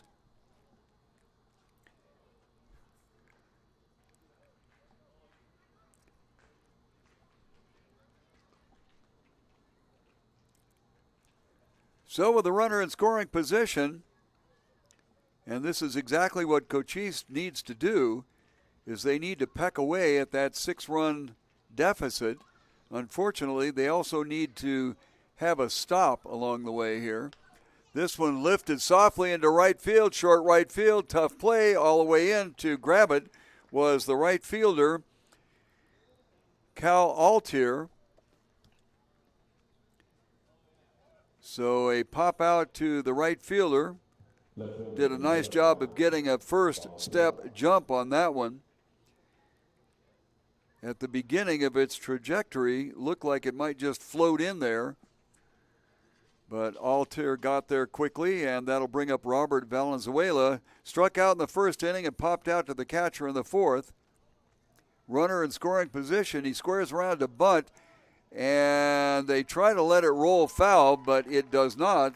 So a bunt base hit, and obviously Cochise management trying to get something going here by having a bunt with one out and a runner already in scoring position.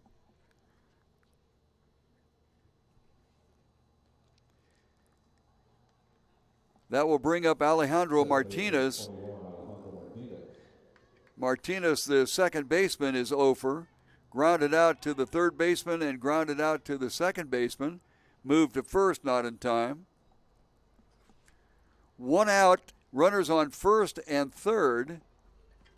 So Cochise trying to get on the board here. Lifted high to left field, left center field. Drifting over to get it is the center fielder, and that will be a sacrifice fly and a run scored. Alejandro Martinez gets an RBI. Fly out, sac fly to left field. And that will bring around Sean Hahn with the second run for Cochise Stars tonight.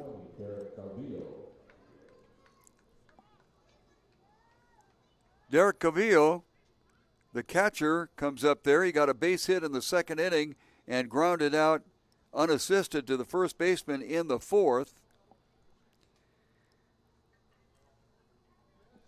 Runner on first, the move to first, not in time. 2 outs in the inning, but 1 run in. which is fine for Cochise, but they can't allow any more runs to be scored by the Tucson Champs. Understand Tucson Champs is self-designated. Outside corner on an off-speed pitch called strike. So 0-1.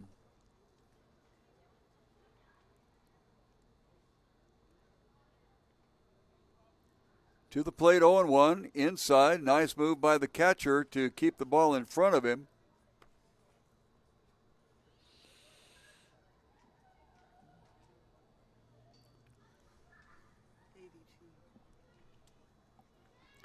One thing that's nice about this Tucson area, it might go triple digits during the day outside for a ball. But at 1,500 feet plus in this area, it does have a tendency to cool down rather nicely at night. Now, we didn't break triple digits, came close, but the temperature down to a very pleasant 82 degrees at Kino Veterans Memorial Stadium. Pitch is down low, and Shaw will run the count to 3-1. Taylor Shaw came in the 5th inning with 2 outs after a single and a triple, drove the starting pitcher Max Fembrise off the mound. Little conference there on a 3-1 count. Luis Cedeno is the next hitter. He's 0 for 1, walked in the 2nd and struck out in the 5th. But with 2 outs, the concentration for Shaw needs to be on Cavillo.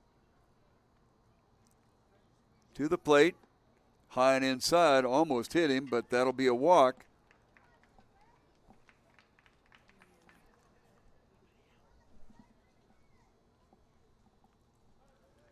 So with a couple of outs now, runner over in scoring position and 1 runner in. So it would behoove Cochise to get something going here. Blake Phillips is in to run. That doesn't mean that the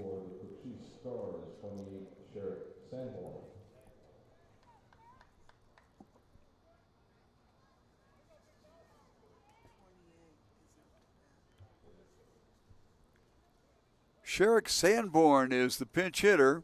Looks at the first pitch down and inside for a strike. Strike. Okay, so number 28 in as a pinch hitter in the bottom of the 6th inning. Next pitch is a ball. 1 ball and 1 strike. Young man's name is Sherrick Sanborn. Is listed as a second baseman, swung on and missed. 1 ball and 2 strikes. Couple of outs, runner in scoring position. And Sanborn in for Cedeno.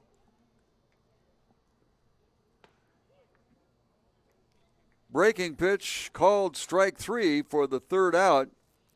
And Shaw knew it. He was halfway to the dugout by the time the umpire rang it up. But that will end the inning. However, Cochise does get 1 run, but they're still behind by 5 as they were in the 5th inning. So at the end of 6, it is Tucson Champs 7 and Cochise Stars 2. So if you're in the delivery zone or in the store, you can get a freaky fresh sandwich. Order today at jimmyjohns.com. 5 minutes is not a guaranteed delivery time. Actual delivery times will vary.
Now in the game and leading off the top of the 7 for Tucson champs, number 10, Elijah Hart.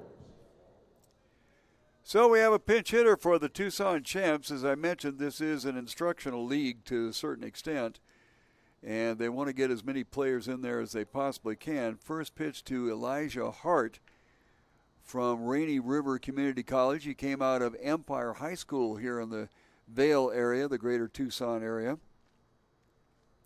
First pitch to him is a strike. Second pitch is a strike. So Elijah Hart.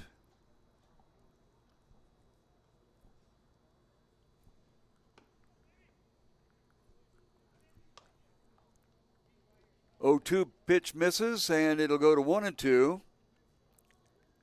Hart is taking Manny Villa's place. Villa had 2 hits, including an RBI single. Way outside, and it goes to 2-2. Adrian Aguilera came in on the top of the 6th inning. Had 9 pitches to get a couple outs. He did walk a batter with the bases loaded, so that gave up a run. This one off the end of the bat, but fouled back to the screen. And the 6th pitch of the at-bat will come up with a 2-2 count.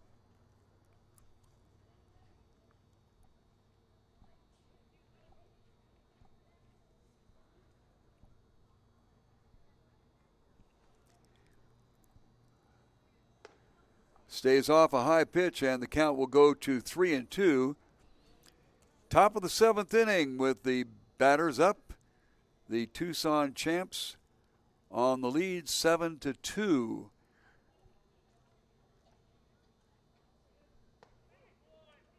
Inside called strike. Mentioned before that the strike zone is exacerbated. In other words, they tell the umpires to go ahead and lengthen it out a bit. May seem unfair, but basically they're trying to get the batters to be up there swinging instead of up there looking. Dylan Kaiser comes up for his 4th time at bat. He's 0 for 3, a couple of strikeouts, and a ground out to the first baseman. First pitch swinging, fouls it back to the screen for a strike.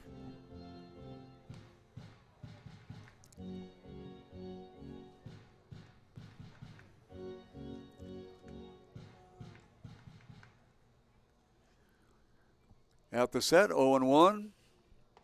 Big swing for a second strike.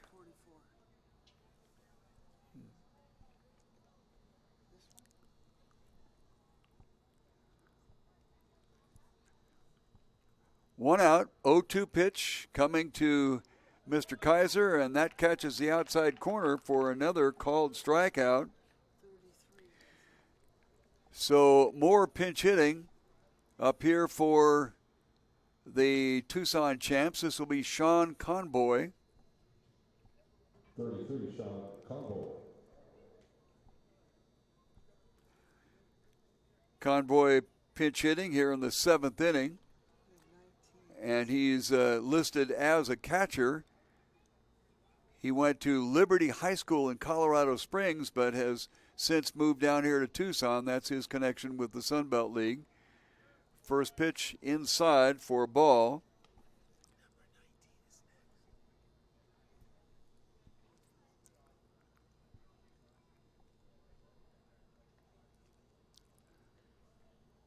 At the set, 1-0. Down low again.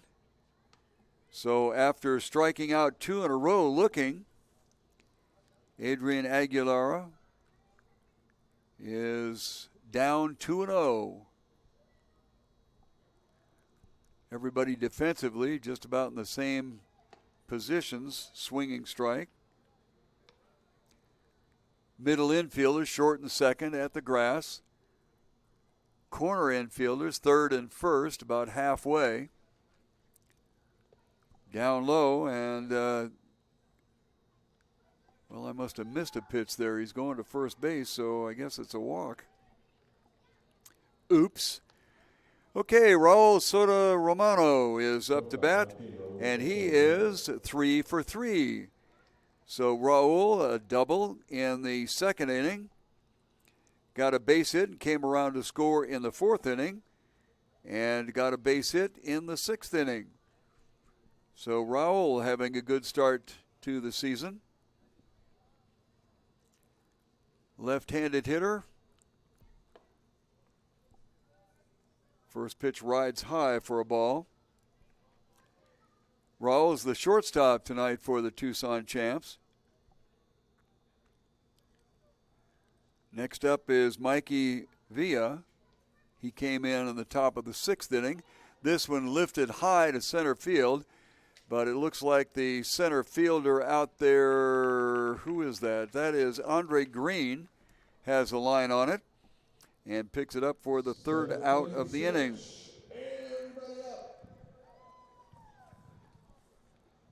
So after 6.5 innings of play, it is the Tucson Champ 7 and the Cochise Stars coming up. They have 2.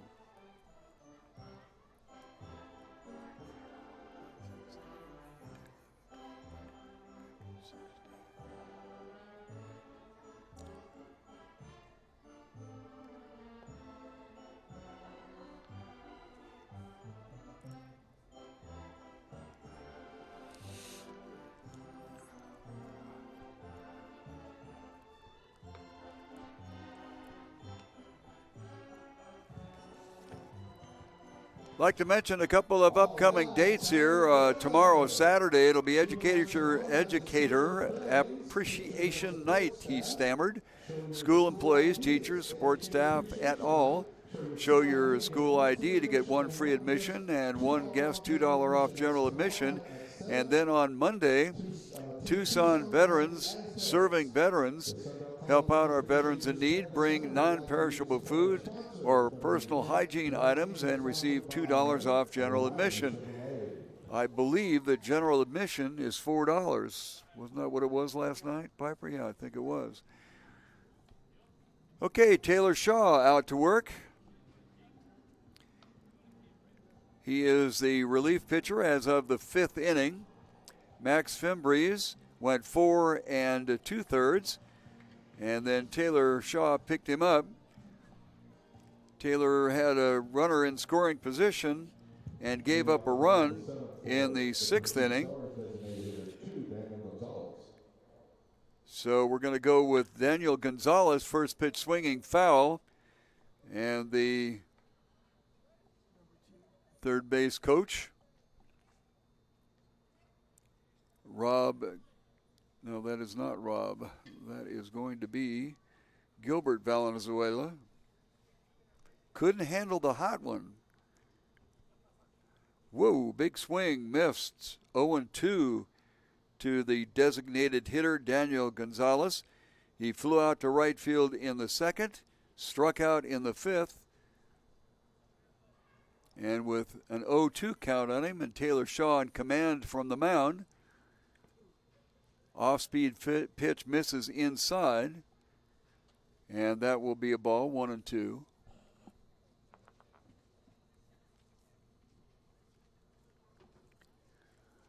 Outfield for the Tucson Champs rather shallow. They have not been challenged because they only have given up 5 hits. Outside corner, misses, 2-2.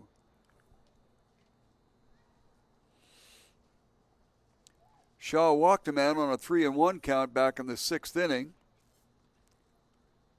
But outside of that, he has not been that far behind. Off-speed pitch and a big swing for first strikeout in this inning. It is the 2nd strikeout recorded by Shaw since he came in with 2 outs in the bottom of the 5th inning. That will bring up number 15, Andre Green. Green has appointed himself very well in center field for Cochise. Got a base hit back in the 5th inning and came around to score the first run that the Stars have scored tonight. First pitch ball down low. Ran the count to 3-2 and got a base hit. Went to second base, stole it actually, and then came around on the RBI single. Hot shot past second base. And we'll see if they give the second baseman an error on that one. Luis Zamorano. And we'll have to watch the scoreboard there.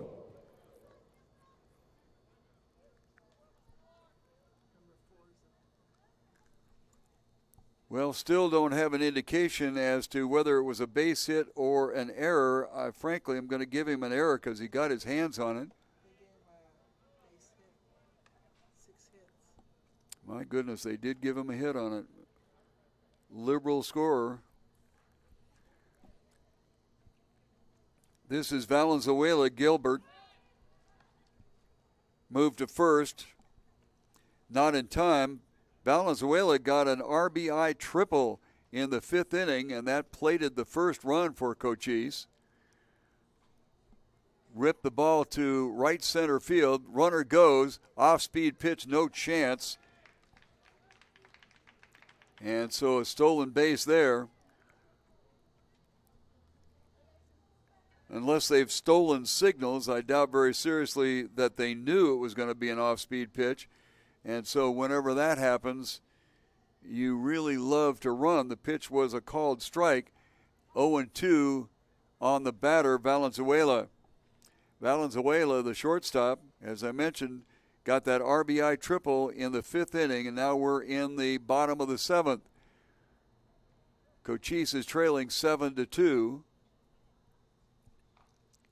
Another down low off-speed pitch. And that's exactly what you want to throw when you have an 0-2 count. Don't give the batter anything to hit.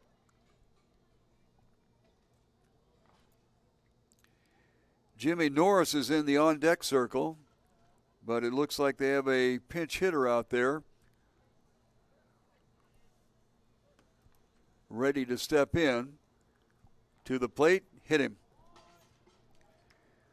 So we'll have another pinch hitter, and the pinch hitter will come up there with runners on first and second with only one out.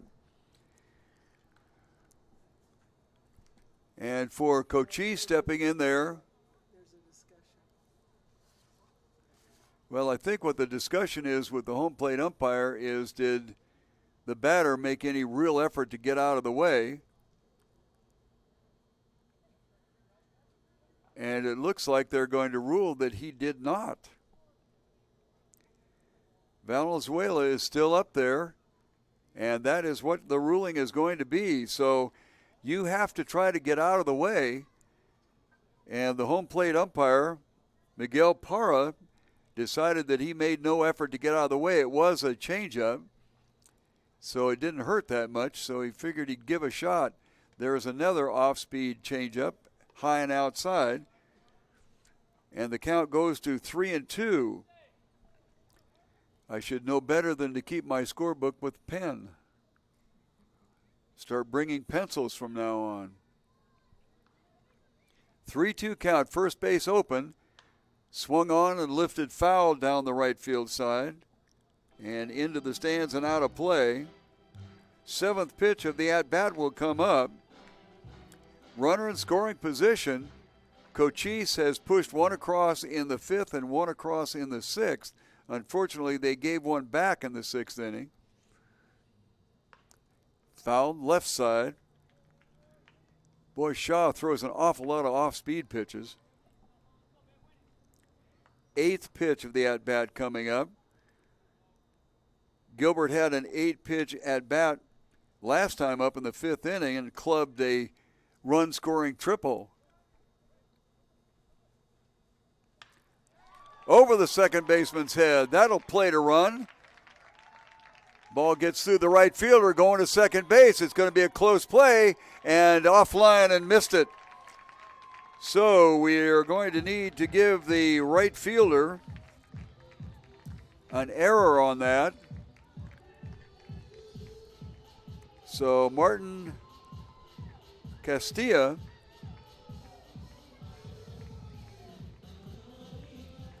as a pinch hitter in the bottom of the 7th brings around a run and then goes to second on the right fielder's error. I think they gave the runner a hit, the batter a hit. No errors. Runner moves to third, throw down there. He's in time, or excuse me, he got there. Pitch hitting for Cochise, number 5, Cochise. We had 6 hits, now we have 7.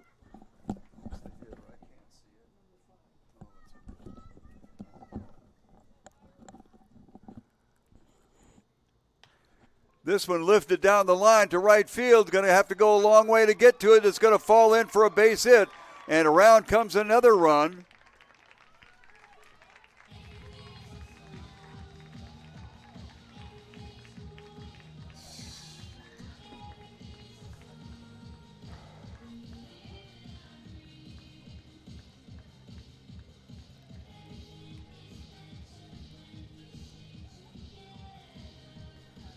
Two runs across in the inning.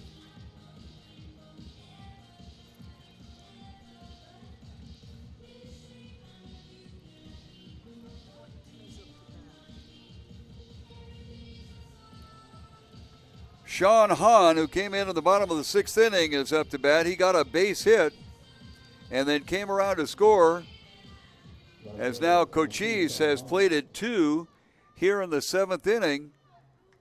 And that's exactly what you need to do when you're behind, is peck away at it. Big swing by Hahn and a miss for a strike.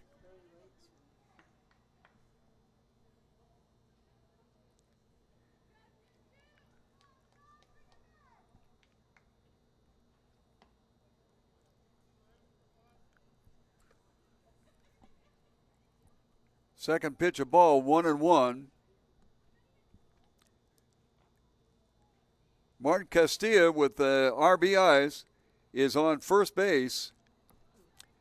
Catcher does a nice job of sliding over and keeping that ball in front of him. 2 balls and a strike.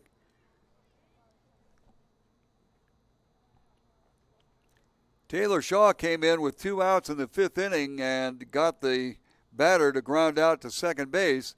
Since that time, he's kind of struggled. That one in for a strike. He throws a lot of off-speed pitches.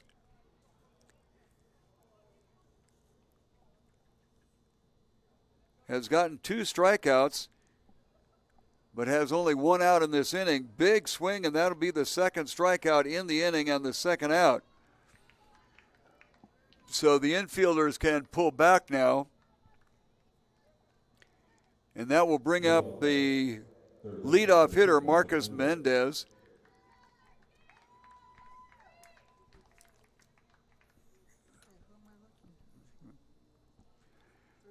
Mendez is 0 for 3, has popped up a couple of times, once to the first baseman and a weak fly ball to the right fielder. First pitch is a called strike. In the first inning, he hit a line shot right at the second baseman for an out, but made great contact. There we go again with that off-speed pitch, whistled down the left field line and foul. So Mendez is in the hole 0-2. Valenzuela was in the hole 0-2 and wound up getting hit by a pitch. And Shaw recorded a strikeout, the first batter of the inning, being up 0-2 before throwing 2 balls and then finally getting the strikeout. This one fouled straight back, still 0-2. Bottom of the 7th inning, 2 runs across for Cochise, a couple outs, and a runner on first base.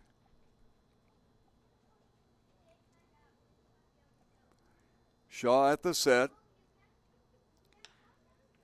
This one slowly into right field, and somehow the right fielder got there and caught it. That was Cole Altier, and he made an outstanding catch, got a first step that was very, very quick, and really had to go a long way to record the third out and save a base runner. So in the inning, the 7th inning, bottom of 2 runs. So after 7 full innings of play, it is the Tucson Champs 7 and the Cochise Stars 4.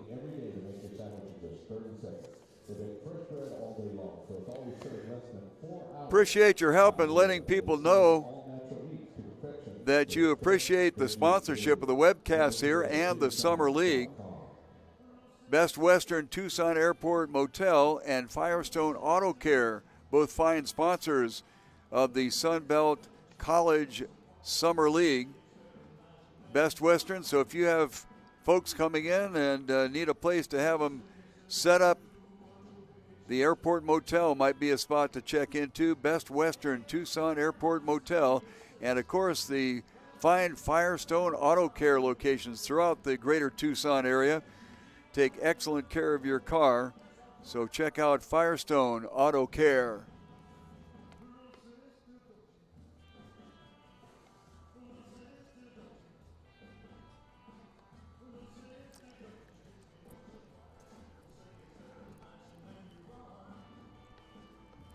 Well, Cochise has brought themselves into striking distance. This is the narrowest run count that they have had since the first inning when they were only down 1-0. They were down 3-0 in the third inning, then 6-0 in the fourth, 6-1 in the fifth, 7-2 in the sixth, and now 7-4 in the seventh as we go to the top of the eighth inning.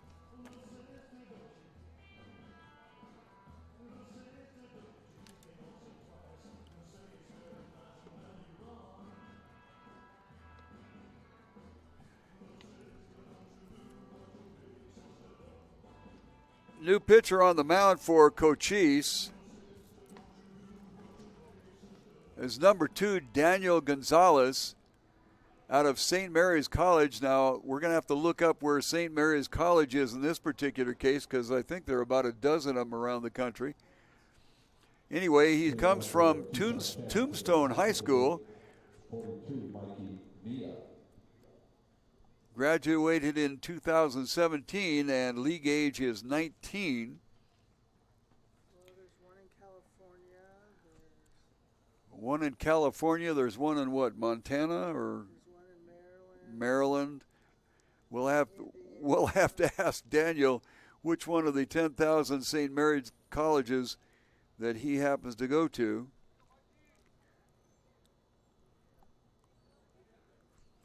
So Daniel Gonzalez comes in the top of the eighth inning. First pitch is a ball, and this is to Mikey Villa.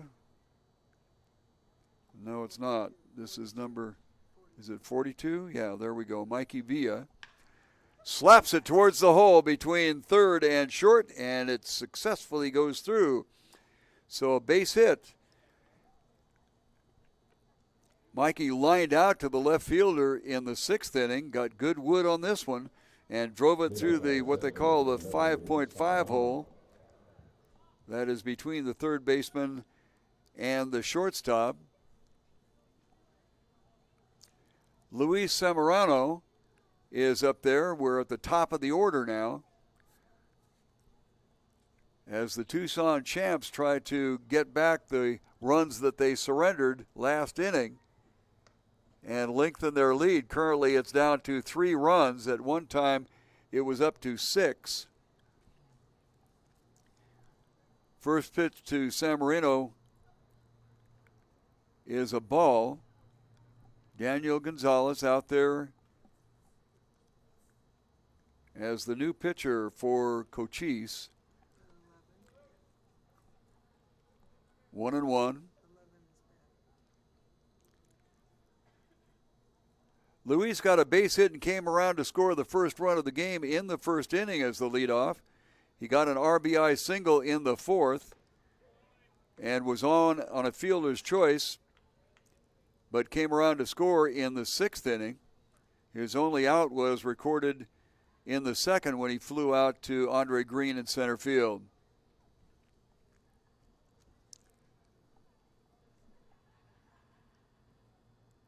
Straight back up the middle, solid base hit. Let's see, they hold the runner at second base. That would be Villa. So a base hit by Luis Zamorano.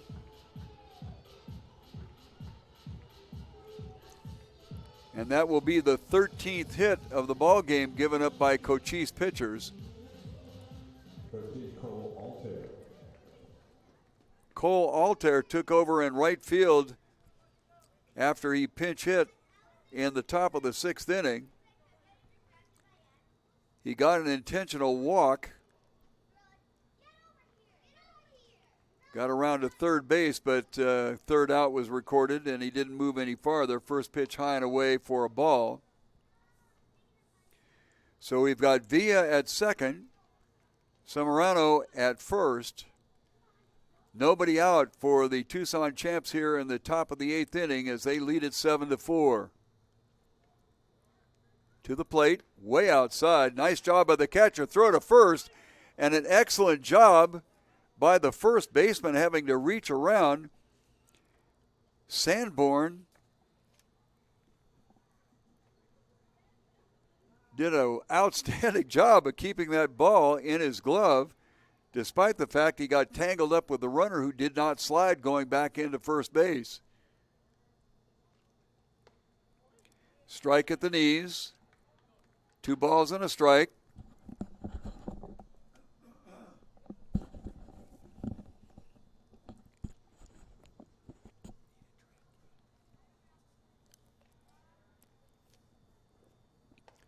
Whoa, the bat gets away and goes into the Cochise dugout. Well, they tell you to hold the bat like you would hold an egg. And most batters are instructed to release the backhand as you pull through. Lots of times they tell golfers, if you're right-handed, to get left-handed clubs, because the pulling motion is what gives you the power. Now, myself, on the other hand, I used to squeeze the sawdust out of a bat when I had this one, high hopper to second base. Tried to short hop it, unable to do so. Throw to first, not in time. So we'll have to see whether they rack up an error for Cochise.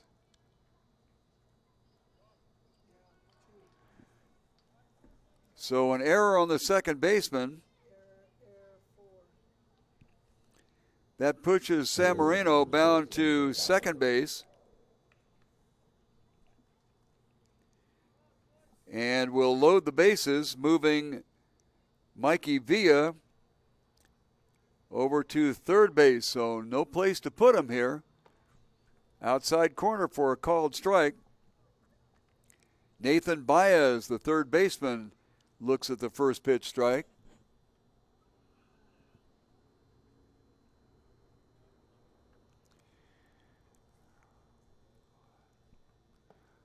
Golfed at one, down low, strike 2, 0-2.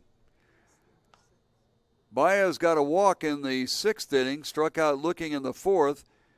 A double, RBI double, as a matter of fact, in the 3rd, and flew out to right field in the 1st. So he's 1 for 3 on the evening. This one lifted high on the right side, going back for the second baseman, coming in the right fielder, and they really banged into each other, and somebody's going to be hurt there. And he's not getting up. Well, it is that is the right fielder's call, because they are coming in, and he needs to be screaming his head off as he comes closer. He's going to be attended to right now. No.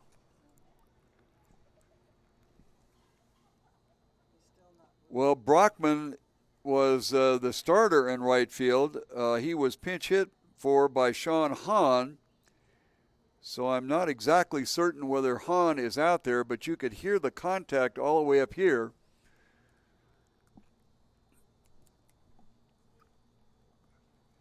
An unfortunate turn of events, because, and he has not moved to speak of.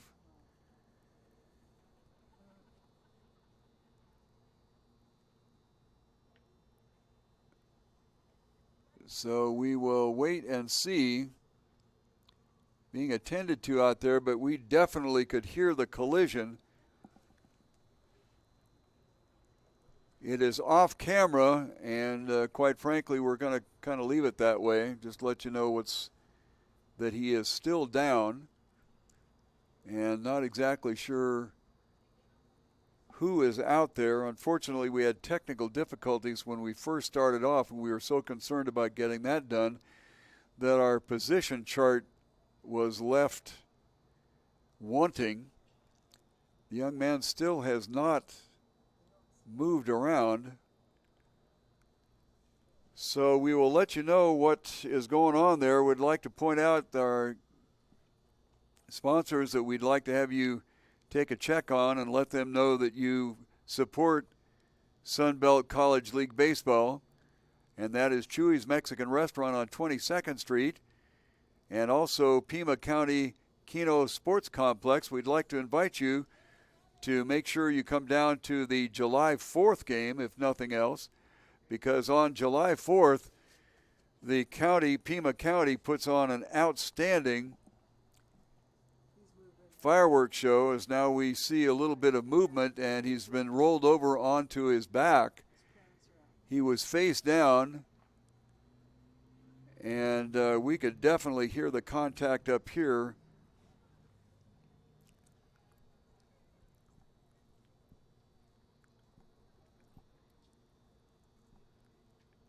I believe that the second baseman did hang on to the ball, so it's going to be the first out of the inning. And our concentration was on the young man who is down. And we will have to check and see where the progress of the runners got to. They would have had to have tagged up.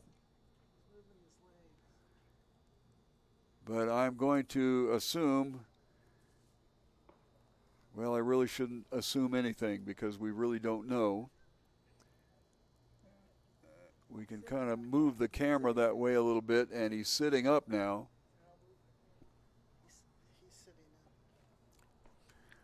But I would suspect, as the old timers say, that he got his bell rung something fierce.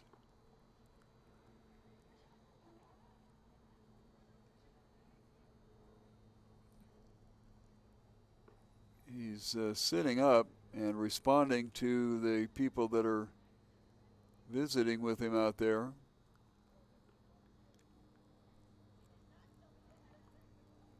Unfortunately, in this webcast situation, we're not in a position to be able to cut away to commercials, so we just kind of have to sit here and wait to see what's going on. We are in the top of the 8th inning with the Tucson Champs leading 7-4 and threatening here in the 8th inning. There was a miscommunication on a fly ball that was down the right field side. In fact, the ball was caught just about where the young man is down, and he is up now.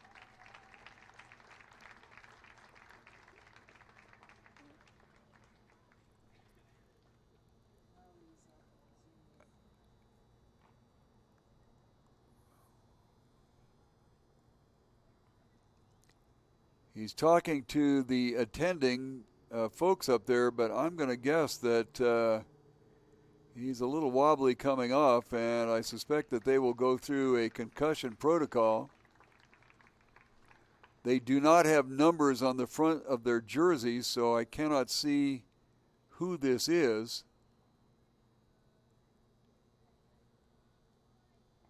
And I doubt very seriously if we'll be able to see the number as he goes into the dugout.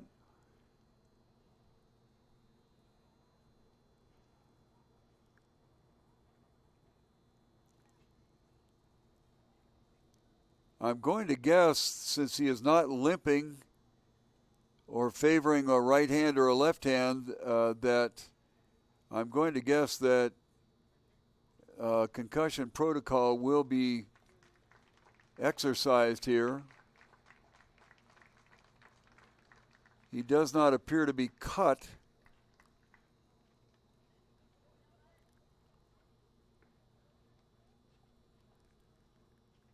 Well, has he got a cut on the left side of his nose? Right side? No. Okay, well, he's gone into the tunnel and underneath, and I am sure that first aid will be rendered. Now, umpires are comparing notes here, I'm sure, on who will be where.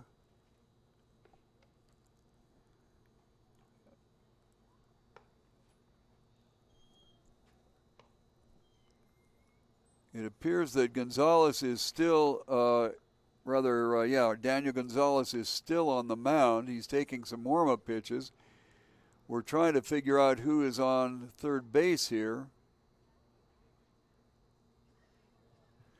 Number 11 is on third base. Okay, so Altier is on third. And that must mean that Villa, well, they only have one run up on the board. So now I'm confused. Oh, wait a minute. Samoreno is on third.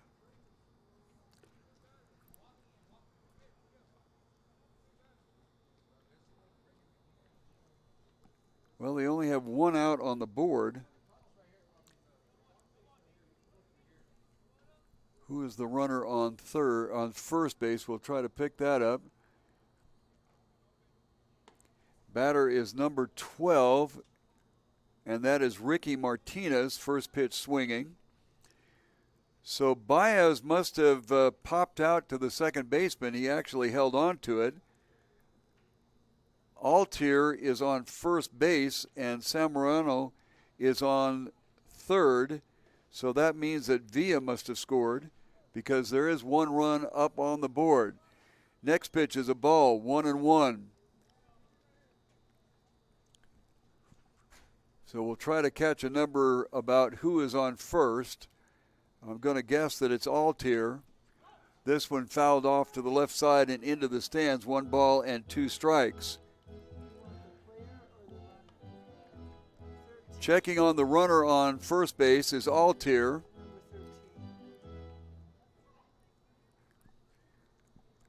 So Villa is in to score with the 8th run. Samorano is on third base. Altier is on first. And a swinging strikeout is Ricky Martinez. And that is the second out of the inning. The first out of the inning resulted in the outfielder, who we believe was Sean Hahn, collided with the second baseman, and Hahn got the worst part of it and was escorted off the field after being down for an extended period of time. Batter is hit. Robert Campanillo hit by a pitch, and that will load him up. That moves Altier over to second base and brings up the batter Elijah Hart. Hart took a called third strike in the 7th inning as a pinch hitter. So we have Campanillo on first, Altier on second, and Samorano is on first base. First pitch, a called strike. So we certainly hope the young man is okay. He came off a little bit wobbly, didn't look like he was cut, but he was certainly down. Called strike 2 at the knees, 0-2. Daniel Gonzalez is pitching right now for Cochise. He came in the top of the 8th inning. High and outside.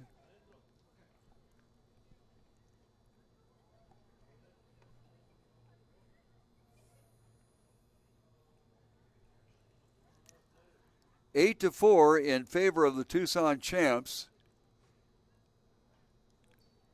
But they have bases loaded here with 2 outs in the top of the 8th inning. This one swung on and lifted back below us. The count will remain 1-2. And the 5th pitch of the at-bat coming up. Very pleasant evening here at Kino Veterans Memorial Stadium. Last check, the temperature was in the low 80s, and wind was kind of gone, but it's beginning to kick up a little bit on its traditional left corner to right corner, and this one lifted foul down the right field line. It was a bloop hit into right field behind first base. The second baseman going hard for it, as did the right fielder. The second baseman somehow or other hung on to it as they collided right at the moment that the ball got there. That call actually is the right fielder's call, but he has to sound off loud and clear to clear the second baseman out. High pitch for a ball, and the count goes to 2-2. Seventh pitch of the at-bat coming up. Elijah has seen a lot of pitches. He struck out on the seventh pitch of the at-bat in the seventh inning, and now looking at the seventh pitch here, and that's a ball. So once again, Elijah goes to 3-2. Struck out looking 3-2 in the seventh inning for the first out of the inning. And now with 2 outs and the bases jammed here in the top of the eighth, 3-2. Runners going, strike inside corner, and once again, Hart looks at a called third strike. 1 run across here in the top of the eighth inning, and after 7.5 innings of play, it is Tucson Champs 8 and Cochise 4 coming to bat.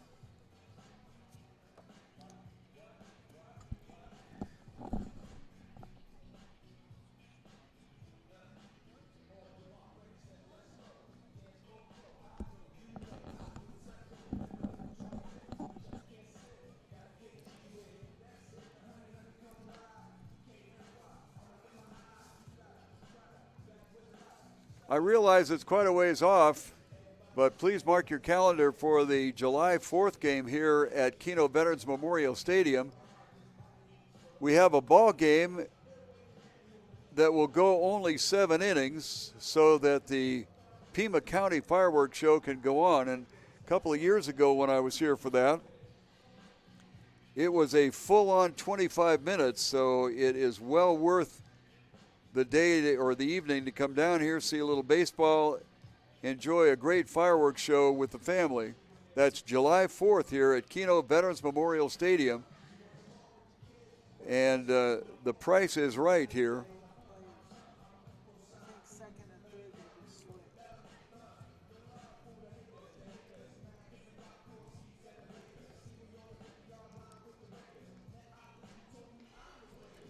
So Taylor Shaw will come out after experiencing a rough 7th inning.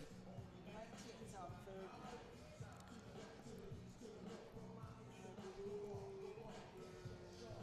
6 is the base. I'm not going to worry about it. 2, 3, and 4 will be coming up. Robert Valenzuela, followed by Alejandro Martinez and Derek Cavillo. Valenzuela, the catcher, struck out in the first inning, popped out to the catcher in the 4th inning and got a bunt base hit single in the 6th. Bottom of the 8th inning, 8-4 is our count in favor of Tucson Champs. First pitch swung on and lifted foul down the right field side. This time it's a little bit lower, and the second baseman did get there, and it was his call. Had an unfortunate incident last half inning with the ball pretty much in the same situation, and it went on a higher trajectory and a little bit deeper, and in doing so the right fielder and the second baseman collided somehow or other. The second baseman was able to hang on to the ball, but we're relatively certain that the right fielder suffered a concussion and came out of the game, and we also believe that the right fielder was Sean Hahn. At the set, 0-1, 1 out, swung on, hit towards the shortstop, and he can't come up with it. We'll see if they give him an error on that or not.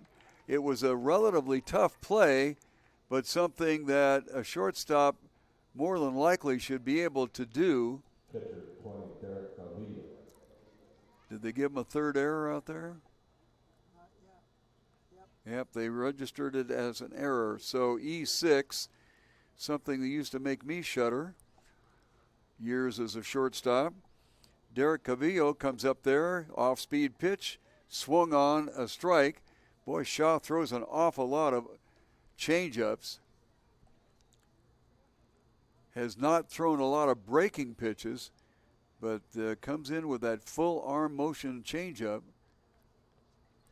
Down low for a ball, 1-1.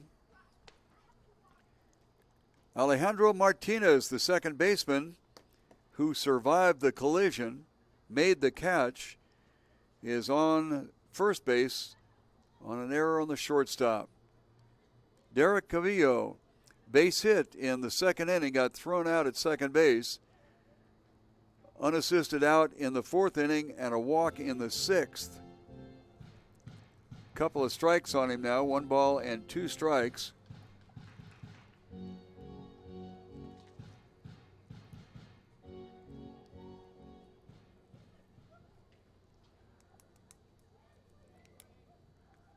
At the set, Taylor Shaw came in the bottom of the fifth inning. There's that changeup again. He kind of throws it up there as a stiff arm, but it is very effective. Swinging strike, second out of the inning. We're in the bottom of the eighth, and the Tucson champs lead it 8-4. So 2 chances left for Cochise. Well, 1 chance if they don't do anything here. Derek Sanborn pops it up. Second baseman takes it, and that will record the out and end the inning. So 1 more chance for the Cochise Stars as they, after 8 full innings of play, are down by a count of 8-4.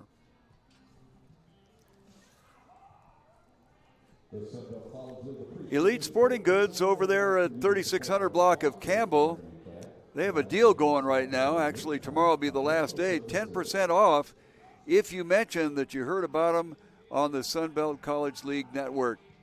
Now, the store will be open tomorrow just from 9 until 3, so stop by and save. That's Elite Sporting Goods at 3640 Campbell Boulevard.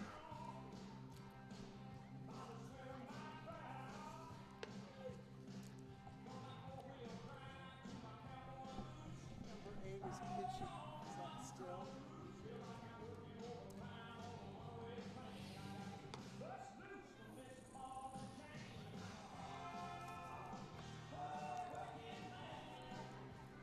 New pitcher in for Cochise. It'll be Simon Fishgold from Hibbing Community College. Is that Hibbing, Minnesota? I'll have to double check that one. He is from Mountain Point High School. And he is one of the more advanced in age players here. He's 22 years old, league age. Won't be that until October, however. Not exactly sure how they run this, but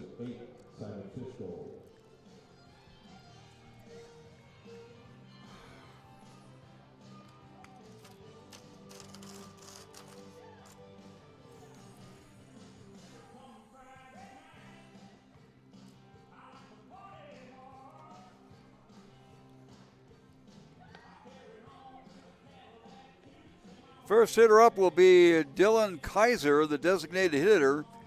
Dylan has had a little bit of a shaky evening. He's had 3 strikeouts and grounded out unassisted to the first baseman. So here we are in the top of the 9th inning. And Dylan hitting out of the 7th spot will give it the old college try here.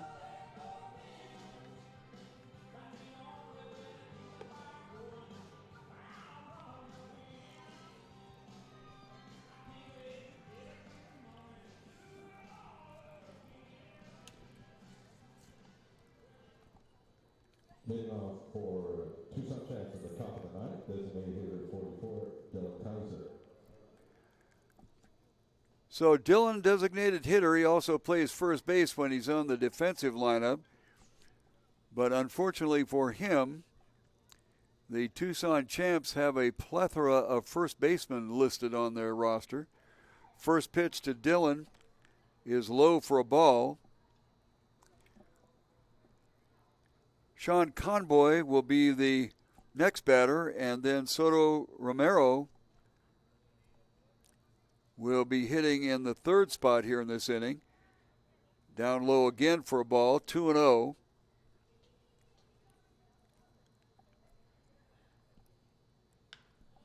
This one hit down to the first base side, just inside the bag. And for the second time in the game, Mr. Kaiser is out unassisted to the first baseman. First out here in the ninth inning. Catcher 33, Sean Conboy. Sean Conboy up there. He came in as a pinch hitter in the seventh inning and walked. First pitch to him is a ball.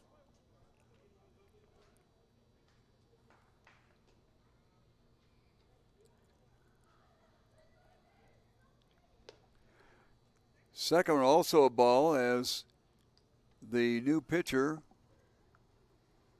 Simon Fishgold, seems to be having a little bit of trouble finding home plate.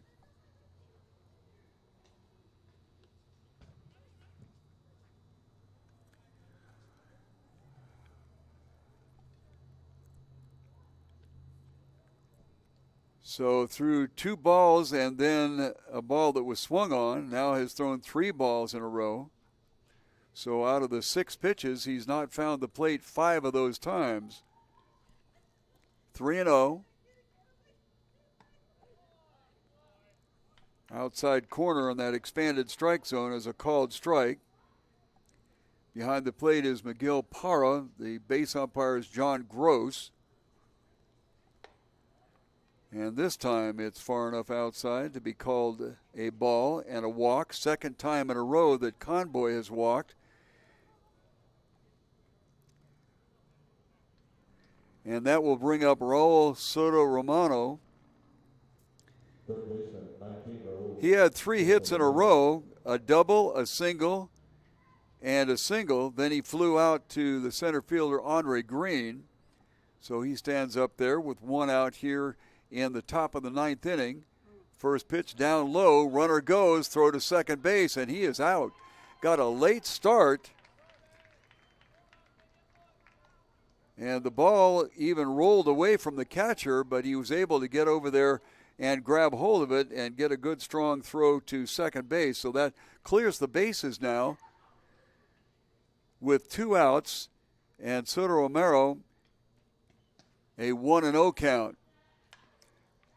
One hop to the shortstop, picks it up, fires to first base, and even though there was a walk, it turns out to be a 1-2-3 inning, 6-3 out for the third out of the inning, and that will bring us to the bottom of the 9th inning. After 8.5 innings of play, it is the Tucson Champs 8 and the Cochise Stars 4. They're going to have to get busy here in the bottom of the 9th inning.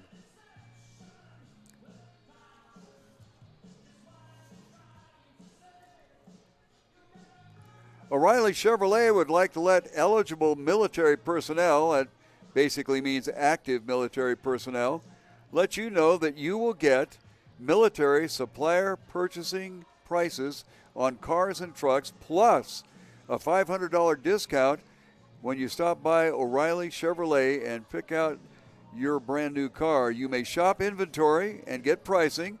All you have to do is go to the web to www.o'reilly.com.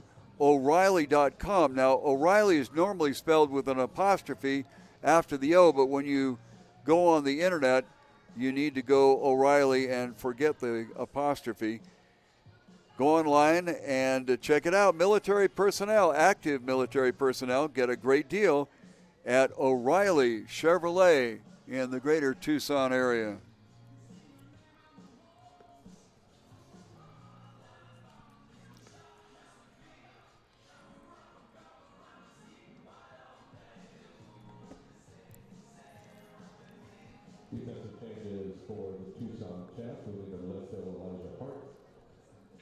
Moving to first base from DH is Dylan Kaiser, and now pitching, moving from left field, is Mikey Villa.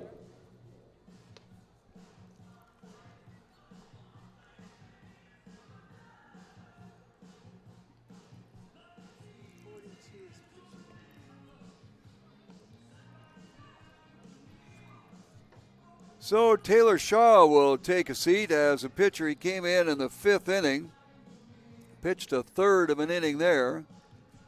So in total, he pitched 3 1/3.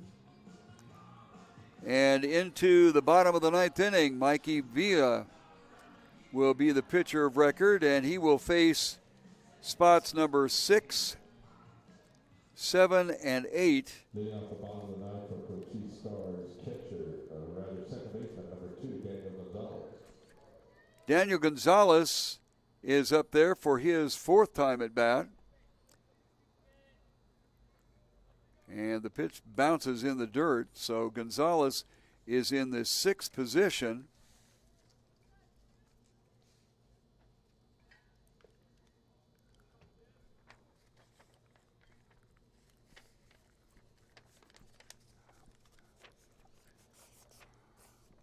One and one count on the hitter.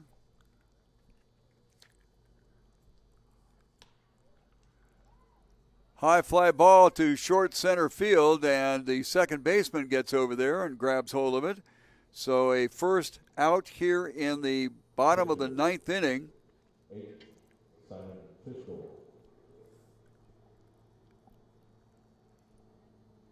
Who's the hitter?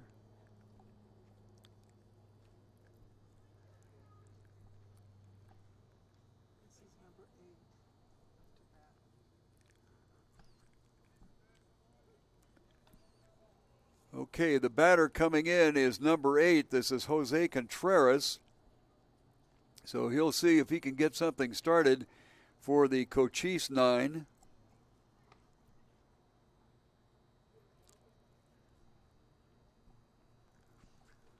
One and one count on the young man, pinch hitting.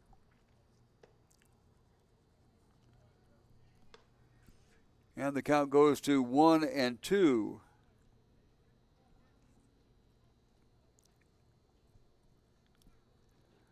Into the dirt. And everything evens out at 1 and 1.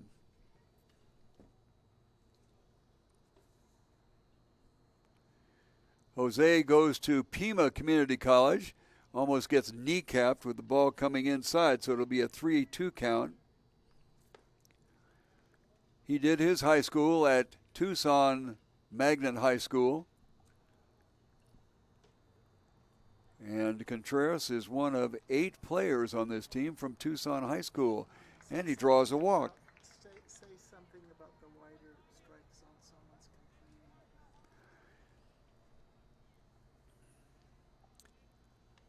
Who is the hitter here? Number 4. Okay, let's pick up on the hitter.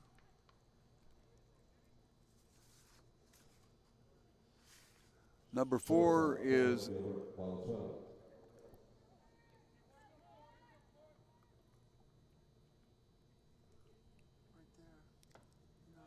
no, right here.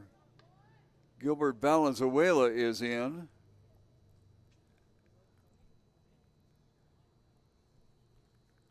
Oh, I think I.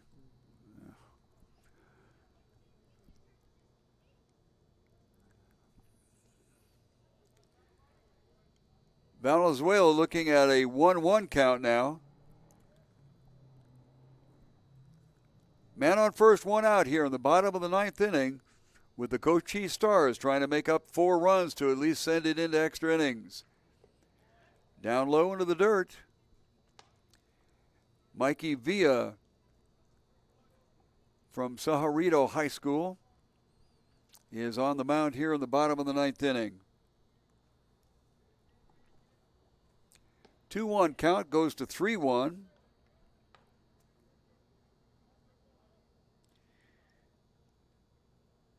So Mikey having a little bit of a hard time finding the strike zone, which, by the way, is expanded in this league.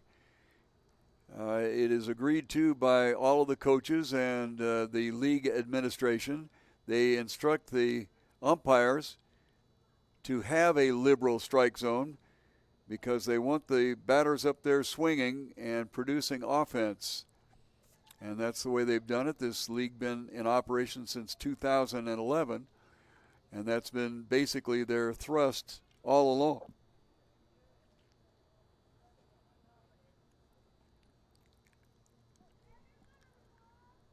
Valenzuela got hit by a pitch in the third inning, got a one-run triple RBI in the fifth inning.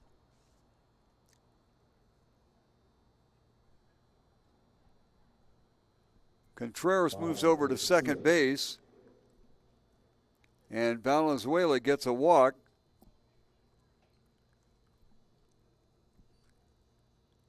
Next batter is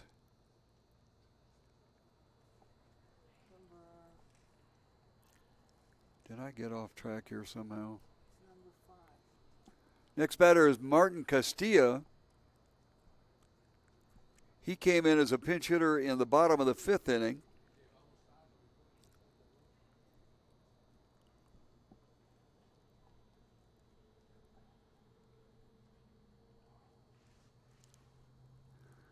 So we started off with Daniel Gonzalez popping out to the second baseman. Jose Contreras got a walk on a 3-2 pitch, and on a 3-1 pitch, Gilbert Valenzuela was issued a walk. So a couple of walks there, and that brings up Martin Castillo.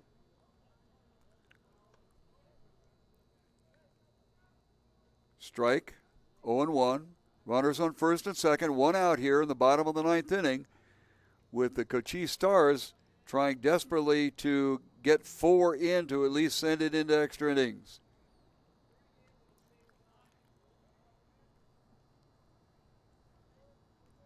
At the set to the plate, and Villa is having a terrible time finding the plate. He's gone 3-2, 3-1, and now 2-1. Certainly after all this offense that his team has shown, he certainly doesn't want to give this one away. A little bit too high, and so it goes to 3-1 to Castillo.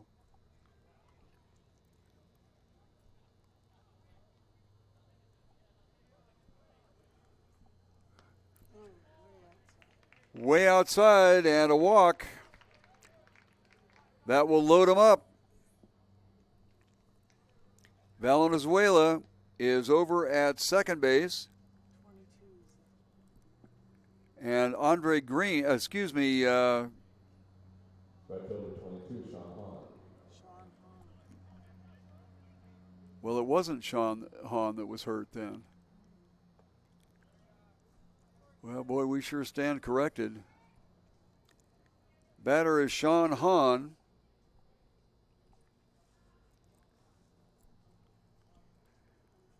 First pitch look for him is a ball, and another ball coming in there. Nobody warming up in the bullpen for the Tucson champs. They have led it throughout. 1-0, 3-0, 6-0, 6-1, 7-2, 7-4, and now 8-4. But they're in the process of walking on thin ice at the moment. Expanded strike zone gets a called strike, and it's 2 balls and a strike. This one does not register, and for the fourth batter in a row now, Villa has gone to a 3-ball count. This one 3-1 with the bases jammed. He's given up 3 consecutive walks to load him up. This one wrapped sharply past the second baseman. That will score 1 for sure, and they hold up the runner at third, but the throw gets away from the catcher, a high throw, and so the 2 runs will score. And that will be an error. It's a base hit for Sean Hahn. but the run will score on the error, the overthrow at home. And we have runners now at second and third. They advance because of the throwing error. And we go to the top of the order. And this is Marcus Mendez.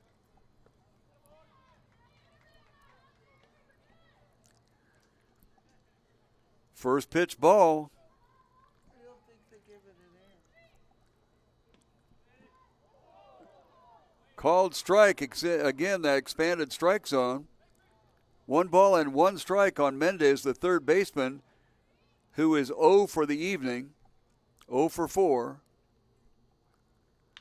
Ripped down third base and inside the line. That'll score 2 more. Mendez to second base, and we've got ourselves a baseball game.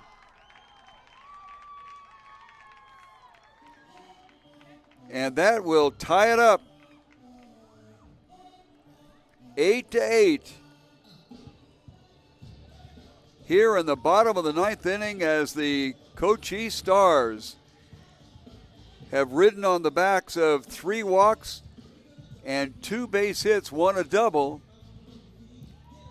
And now they are facing the possibility of having to be walked off. Valenzuela will be up. He has a bunt base hit in 4 times at bat, so he's 1 for 4. Way outside, but a called strike by the home plate umpire, Miguel Parra. And once again, we will mention that they have an expanded strike zone here in this Woodback College Summer Baseball League.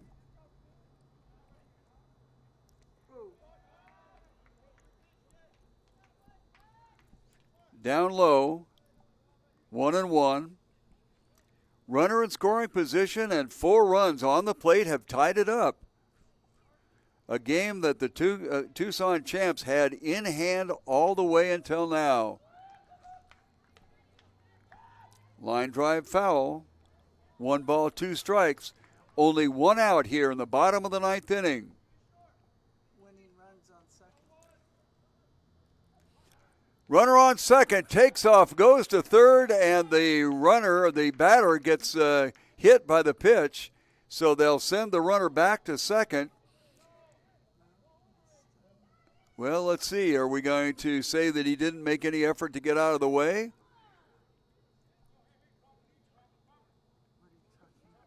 Okay, we can hear up from the field a statement, "What are you talking about?"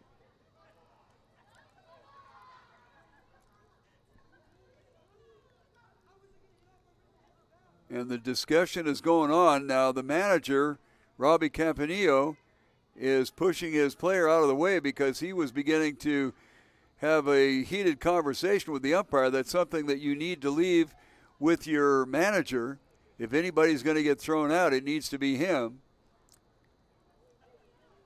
not your second place hitter.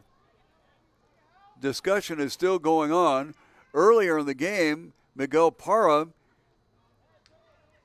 left a batter at home plate saying that he did not make an effort to get out of the way.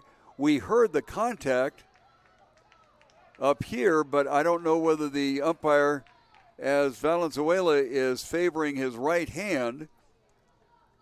So it'll be 1 ball and 2 strikes. The runner at second, who had third base stolen easily, will go back, and so they're calling the 4th pitch. That one goes through. A ball. Now it's going to be 2-2, and the runner moves up to third base. 90 feet away, as Mikey Villa has had a terrible time finding the plate here in the bottom of the 9th inning. He has surrendered 4 runs, and the runner is on third. It's all tied up 8-8. 3 walks in the inning, a base hit and a double, and the pitch is a ball. So the 7th pitch of the at-bat will be a 3-2 count. The infield is in, which elevates the batter's batting average because it has more opportunity to get past the hitters. It is a bloop into right field, and that will end it. Walk-off base hit on a game that was in hand for the Tucson Champs from the very beginning. Wow, well, that's why you play all the innings. And yeah, very interesting. 5 runs given up here in the bottom of the 9th inning. And we run to a score of 9-8 on a walk-off base hit by Robert Valenzuela. He had a bunt single in the 6th inning, but had been futile in at-bats in the 8th inning, the 4th inning, and the 1st inning.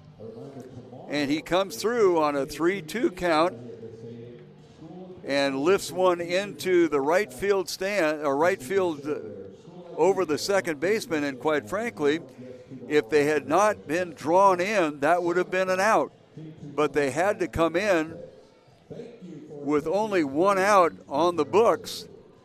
You have to cut it off at the plate, and that elevated the batting average, just as I mentioned when I said that the infield was in on the grass, and that gives them much less time to react, and the angles are much more in favor of the batter, and that's exactly what happened, because had they been 2 outs and the second baseman back at either halfway or even back to the outfield grass, that would have been an out.